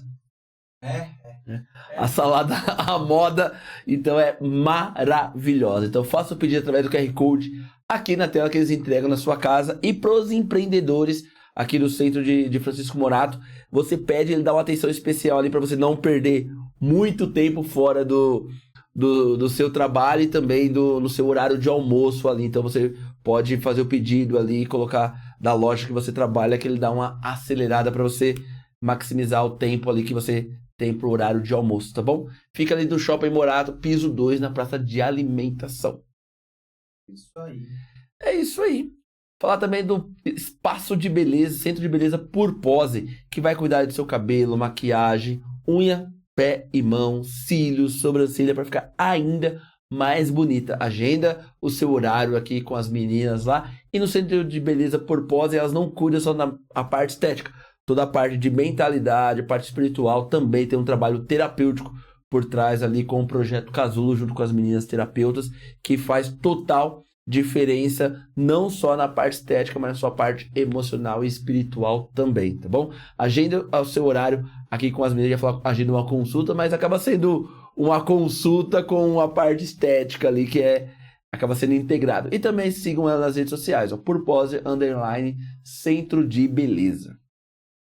Mandar um abraço pro pessoal da Hiperlink Internet Banda Larga. O que você precisa da sua casa de quesitos de internet, aqui você encontra. São diferentes pacotes a partir de R$ 59,90 com planos de 200 megabytes, né, gato? Sim. Ele não gosta que eu falo megabytes. De 200 mega, podendo chegar até 1 giga. Aqui no Quebrada rodando com 1 giga e roda, ó, lisinho para você assistir seus streams, seus jogos online, suas lives, assistir o Quebrada aí sem interrupção nenhuma. QR Code aqui na tela também que você vai receber todos os pacotes que eles oferecem para vocês aí, tá bom? E os bairros também que eles atendem. Infelizmente, não está em todos os bairros de Morato ainda, mas numa grande parte. Então, ó, QR Code na tela para você ter acesso a todos os bairros que eles atendem. Franco da Rocha já tem no Jardim Luciana e Caeiras já tem no Nova Era, tá bom? E siga aqui nas redes sociais, ó, hiperlink.internet. E mandar um abraço pro pessoal lá do Chivas, tá? Chivas Burger, que é hambúrguer de qualidade, aquela barca caprichadíssima com muito cheddar, aquela barca também. Então você pode fazer o pedido lá no Chivas, nesse QR Code que está aqui na tela, focando somente no delivery, tá bom? Não tem mais o salão ali para você comer com a sua família por enquanto, somente o delivery. QR Code aqui na tela que você também acessa o cardápio com diferentes lanches. Tem um lanche novo lá que chama Pangu, que é, ó, maravilhoso, com cebolas caramelizadas e cebolas fritas, né? Cebola frita e um hambúrguer com 180 gramas, que é, ó, maravilhoso. Então faça o pedido através do QR Code e siga também nas redes sociais Chivas Burger. Estão preparando um evento, tá bom? Então acompanhe nas redes sociais aí que vai ter um evento muito em breve do Chivas Burgers também. E aí, doutor, gostou? E aí, gostei. Curtiu? Curti. E aí, tá tranquilo? Vai ter assunto, né? Vai ter assunto, muita coisa, muitas dúvidas, né? Rendeu o assunto do marketing jurídico, muitas dúvidas. E não é nem pauta, por isso que eu falei, vamos não, mas aberta. É legal a gente trazer alguém que saiba falar. Se vocês não tiverem, eu posso dar uma pesquisada. Pode indicar. Se é algo que, né, interessa bastante. A gente quer levar informação. Sim. E tem pessoas que esse conteúdo vai fazer sentido e tem pessoas que não. Sim. Mas tá disponível no canal lá, que a gente falou. A gente é um canal muito democrático. Então a gente tem altos papos aqui. Alguns papos meio malucos quando a gente começa a falar de destino aqui. Eu adoro falar de destino. Destino, física quântica e tudo mais. Acha que advogados gostam de falar de direito? Não. Terapia, quando a gente entra em terapia, então o negócio fica... É profundo e fica louco, né? Nossa Senhora. Nossa, eu pego meu marido às vezes pra Cristo pra falar sobre a terapia. Eu falo, aí eu vou lá, vou aqui, eu falo, meu Deus, eu preciso voltar pra realidade. Quando vem terapeutas aqui, aí é meu mundo. Aí eu gosto. Nossa Senhora. Aí a gente viaja aqui, a gente vai longe. Eu quero fazer uma pergunta pra gente já ir meio que finalizando aqui nosso episódio. Vou dar um exemplo do Douglas, tá? Não sei qual é a realidade dele, mas um exemplo. Um menino jovem, de 30 anos, Douglas. Sempre trabalhou por conta. Sempre trabalhou por conta. Nunca contribuiu. O que se faz, doutor? Aparece muito isso lá também? Aparece bastante. O que se faz? Porque... Na verdade, os jovens de hoje, eles não estão contribuindo tanto, né? Os jovens de hoje, eles estão optando por trabalhar por conta. Eu não sei se tá? Só foi um exemplo, viu? Eles estão optando por trabalhar por conta. E, às vezes, nem tem inscrição no Cadastro Nacional, né? Que a gente fala que é o CNIS, né? Eles, às vezes, não têm ainda inscrição, nunca teve carteira registrada, né? E, sim, existem casos assim. No caso específico, 30 anos, nunca contribuiu, alíquota simplificada, né? Obviamente, vai depender dele falar assim, olha, eu quero investir tanto. Simplificada é aquela os os 11% 11%. de um salário mínimo. Exato, você não pode contribuir a mais de um salário mínimo na alíquota simplificada. Tá, aí só entra na normal, que é 20%, por exemplo, eu quero me aposentar com 3 salários mínimos. Isso, aí a gente tem que fazer um planejamento previdenciário para saber se eu consigo chegar num valor que ele quer se aposentar. Porque como a gente usa muito a tabela do IBGE, que é a expectativa de vida. Uhum. E eu pego casos de pessoas com 60 anos que têm 5 anos de tempo de contribuição. Nossa. A maioria mulheres. A maioria mulheres do lar, domésticas, por isso que eu enfatizei bastante isso, tá? É um público bem marginalizado ali, que realmente fica invisível para o INSS. Então, eu sempre trago que a contribuição na alíquota simplificada vai te garantir pelo menos um salário mínimo. Então, se você tem dificuldade financeira, no caso, faça pelo menos com base no salário mínimo, tá? Obviamente, a gente não pode deixar de falar também que nós temos aí uma opção de recolhimento para a Previdência Social, que ela é bem pequenininha, que tem que ter cadastro único, que ela tem que preencher ali alguns requisitos para poder contribuir com menos, que ela se equipara ali, fica ali perto do valor da MEI, tá? Mas precisa ter cadastro único, tá? Então, eu sempre trago essa opção para as pessoas que vão no escritório, que geralmente são mulheres do lar.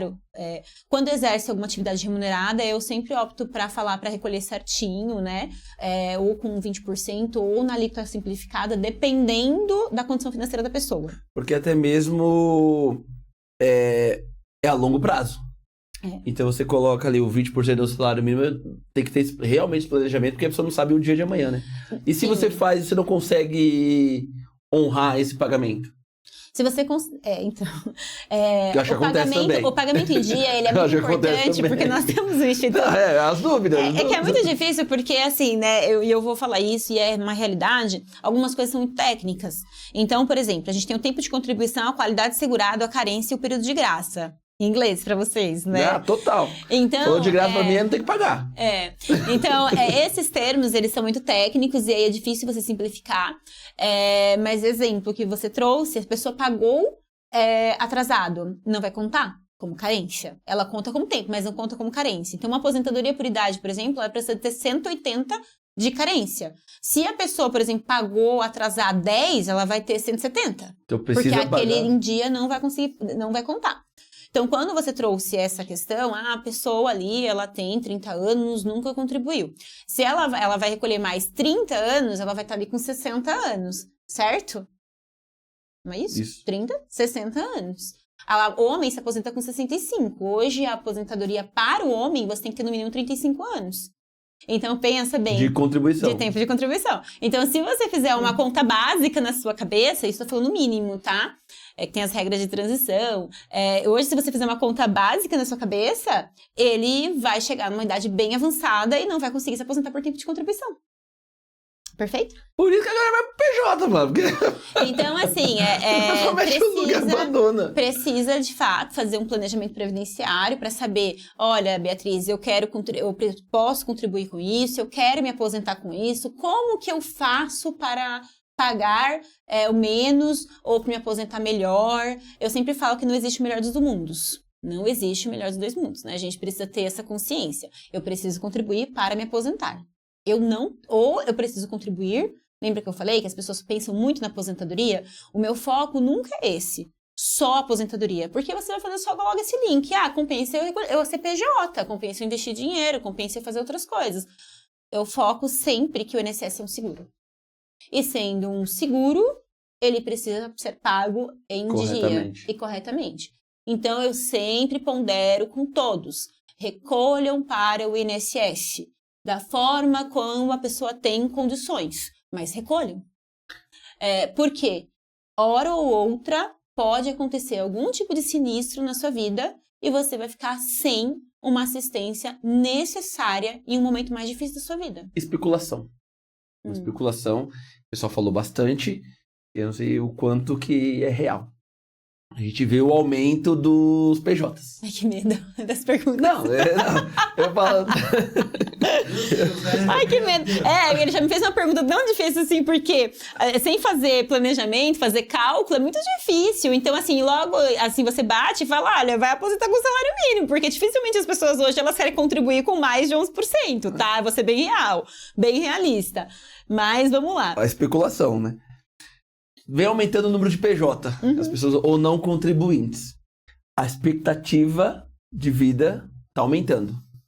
Vai faltar o dinheiro para pagar esse pessoal? Caramba, você tá falando do déficit da Previdência Social. Nem vou entrar nesse assunto. Caramba, eu sabia que sempre vem, tá? Porque o pessoal se fala muito, porque aí o pessoal fala, não, tá aumentando a expectativa de vida, então eu não vou contribuir, porque quando chegar a minha vez, por exemplo, de receber, não vai ter dinheiro, eu não vou receber. Olha, mas todo mundo pensar assim, eu tenho muitas especulações na minha cabeça.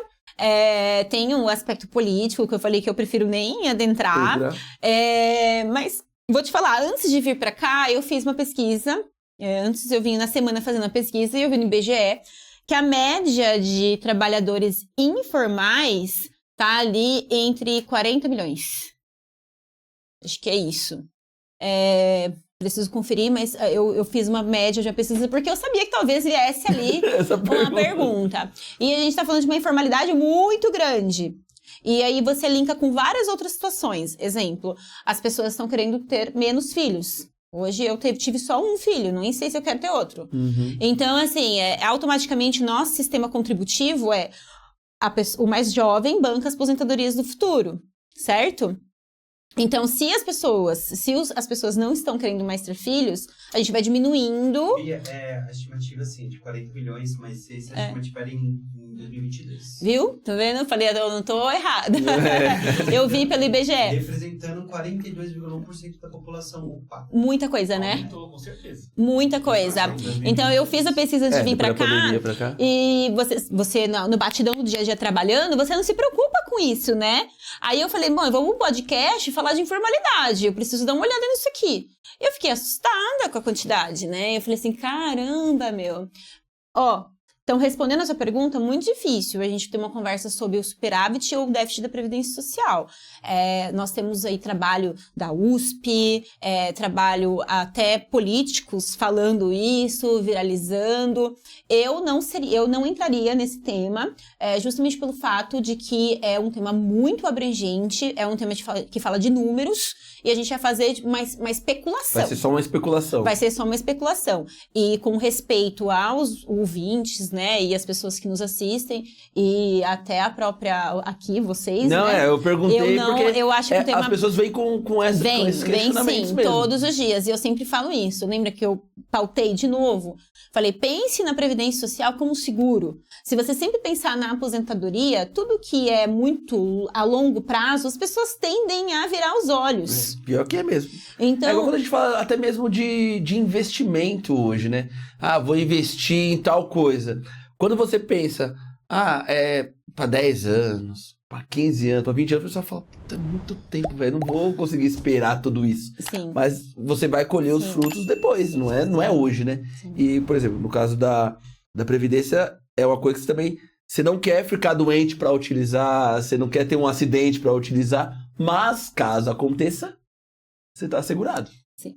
Eu sempre pondero isso, porque eu acho mais fácil você trazer a informação se aproximando. Olha, amanhã, se você não tiver pelo menos 6 meses de tempo ali contribuído certinho, você não consegue pegar um auxílio-doença, tá? Você não consegue, se você morrer, a sua família não tem pensão por morte, seus filhos não vão ter sua pensão por morte. E aí, eu não sou contra, eu sou empreendedora também, eu adoro empreender. Eu trabalhei como seletista há muitos anos e, assim, a minha vida pregressa de trabalho é de todo tipo, né? Trabalhei de balconista, de garçonete, de recepcionista, de auxiliar administrativo. Depois eu vim pro direito, né? Que foi, efetivamente, que mudou a minha vida, né? E demorou muito tempo. Eu ainda hoje estou trabalhando bastante. E não para, né? Bem pegada e não para, ou seja, também sou empreendedora.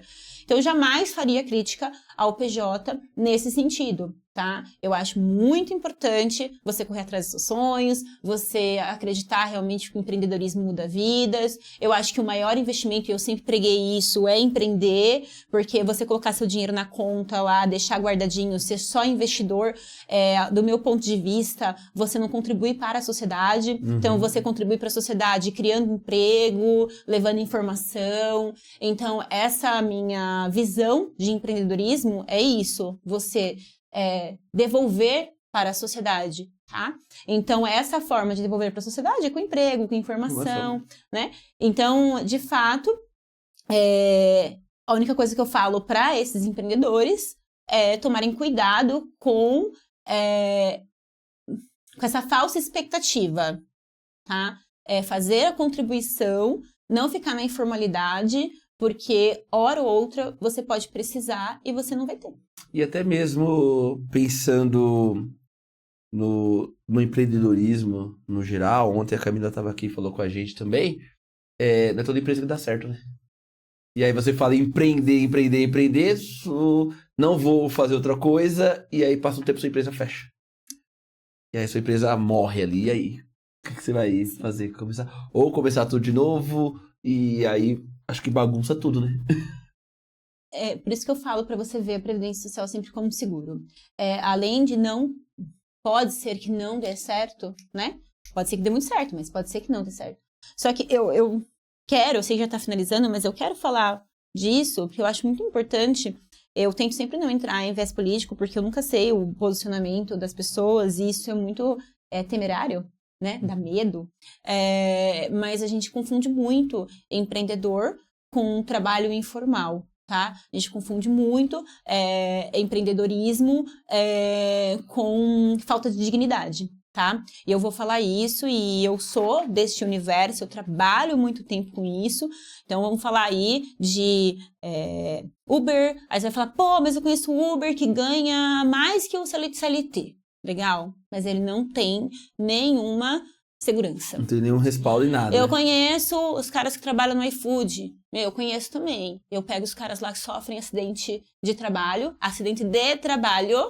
trabalhando para empresas grandes e não tem acesso à Previdência Social porque não contribui, porque não é registrado, porque tem aquela falsa sensação de empreendedorismo. O Gabriel falou isso pra gente. Tá? Um colega nosso sofreu um acidente, tava no Uber, de moto, um 99 moto, sofreu um acidente. Pois é. E aí tá com toda essa coisa por trás, porque não sem contribui, seguro, sem nada. Não contribui para o nada. INSS, ele poderia ter direito ao auxílio acidente, benefício super bacana, sabe? Auxílio acidente, pessoa que sofre sofre um acidente de qualquer natureza, ela tem direito aí, se ficou com alguma sequela, receber de forma vitalícia até 50% do que ela teria direito de receber de benefício por incapacidade. Muito legal esse benefício. E ela socorre quem? Trabalhador. Acidente de trabalho, acidente de trânsito, né? O motoboy. Eu tenho muito motoboy. Trabalho pra caramba com motoboy. Tanto com vínculo, como com acidente. E a maioria chega com, assim, mas eu ganho mais. Eu falo, fulano... Mas não adiantou nada, porque agora... Não... Só que agora, olha isso aqui, como que tá. Aí eu conheço alguns que é triste, gente. Por isso que eu falo, eu falei isso pra minha terapeuta. Minha terapeuta, ela tava me atendendo com o pé engessado. Aí ela falou, eu tô aqui, não, Bia, tranquila. Eu falei, não deve ser tranquilo, você tá doente. Toda pessoa doente tem que ter o direito ao descanso. A pessoa tá doente, ela tá trabalhando e tá tudo bem? Não tá tudo bem.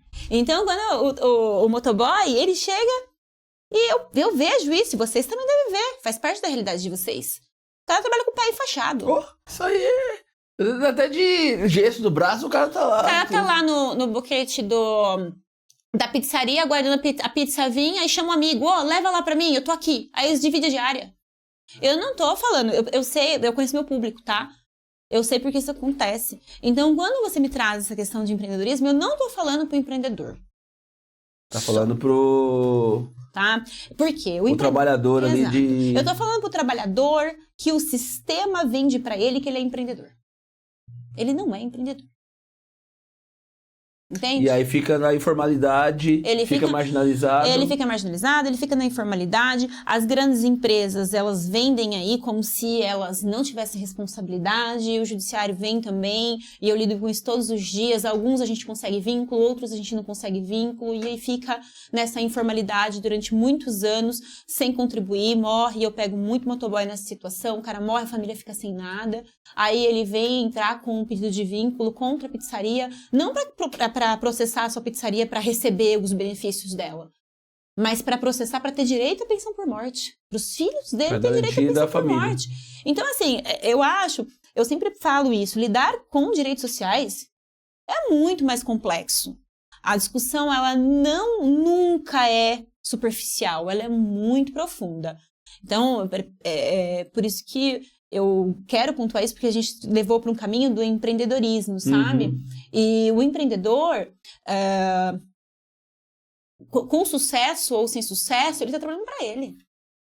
Entendeu? Ele está trabalhando para ele está assumindo o risco do negócio dele. Acho que ele tem que contribuir, sim. Só que essas pessoas que você falou, tá aumentando a quantidade de PJ. Às vezes eles estão na MEI, porque o empregador deles falou para ele abrir a MEI. Para abrir a MEI que paga menos. Que paga menos, que a gente chama de pejotização, que o STF agora suspendeu todos os julgamentos, falando que pode pejotizar a atividade fim, que é uma outra discussão. Eu sou muito crítica, tá? Sou muito crítica. E eu tenho pensamento muito crítico. Só que eu não levo isso para discussão, porque o enfoque não pode ser só esse, né? A gente tem outros Tem que profissionais. resolver, algumas coisas aí precisa Exato. resolver, né? Algumas coisas precisam ser resolutivas. E a solução que eu tenho para esse público, para quem eu converso, para essas pessoas que estão na informalidade, contribua para o INSS. Independente do que falam, do que se você é empreendedor, se você vai trabalhar para grandes empresas, na informalidade. Contribua você para o INSS, porque a hora que você precisar, é ali que você vai conseguir assistência. Então, já deu até o corte já. Gostou? Gostei? Você ficou bem? Vocês gostaram Nossa da Senhora, informação? demais. É meu tema, né? Eu fico confortável para falar, mas eu gosto que as pessoas me dêem esse feedback, E né? a gente... Eu quero contribuir com a sociedade em si, Espero né? que você tenha sentido a vontade pra falar com o espaço, os nossos questionamentos, as nossas falações aqui. Gente. Foi muito produtivo pra gente. Mais uma vez, quero agradecer por disponibilizar o seu tempo, de vir aqui passar essa informação pra gente. Não tivemos nenhum episódio ainda falando de previdenciário. Sério? É o primeiro, né? Esse é o primeiro. Legal. A gente tava atrás de uma tributarista ainda, mas a doutora Rose tá fugindo da gente. Você é tributarista? Ele é tributarista.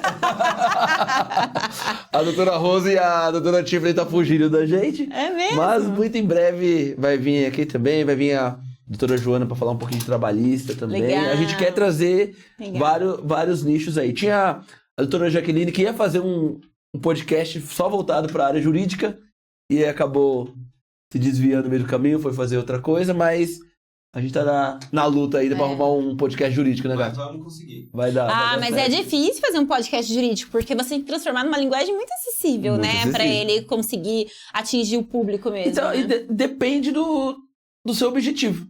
Às vezes você pode fazer um podcast jurídico voltado para advogados mesmo. Sim, tem. Com orientação para Tem eles mesmo. bastante, eu né? sigo. Eu tenho um saber Acho que- jurídico, não sei se vocês já acho que é viram. bem bacana.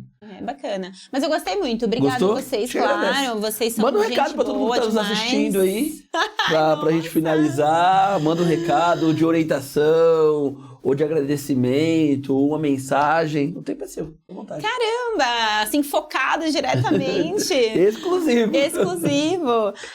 Bom, dentro do que eu trouxe aqui a respeito da informalidade, das soluções para as pessoas que trabalham no âmbito informal, eu já falei um pouco e eu repito, a contribuição para o INSS ela é fundamental, mesmo que vocês trabalhem para empresas grandes, empresas que prometem que vão registrar e não registram, não deixe de fazer as contribuições de vocês. É importante para a família de vocês e para vocês. Isso garante dignidade. É isso, gente. É isso aí.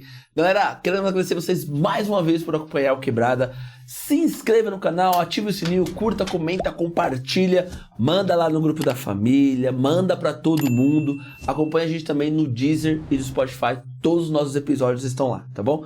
Só mais um recado, tá chegando o evento, o maior evento de podcast da região, primeiro podcast com plateia na região, então acompanha aí, dia 18/10, tá chegando, fechou? Então acompanha nas nossas redes sociais que vai ter todas as informações, convidados, horários e inscrição e presente e tudo mais, fechou? Valeu, galera, um abraço e até a próxima.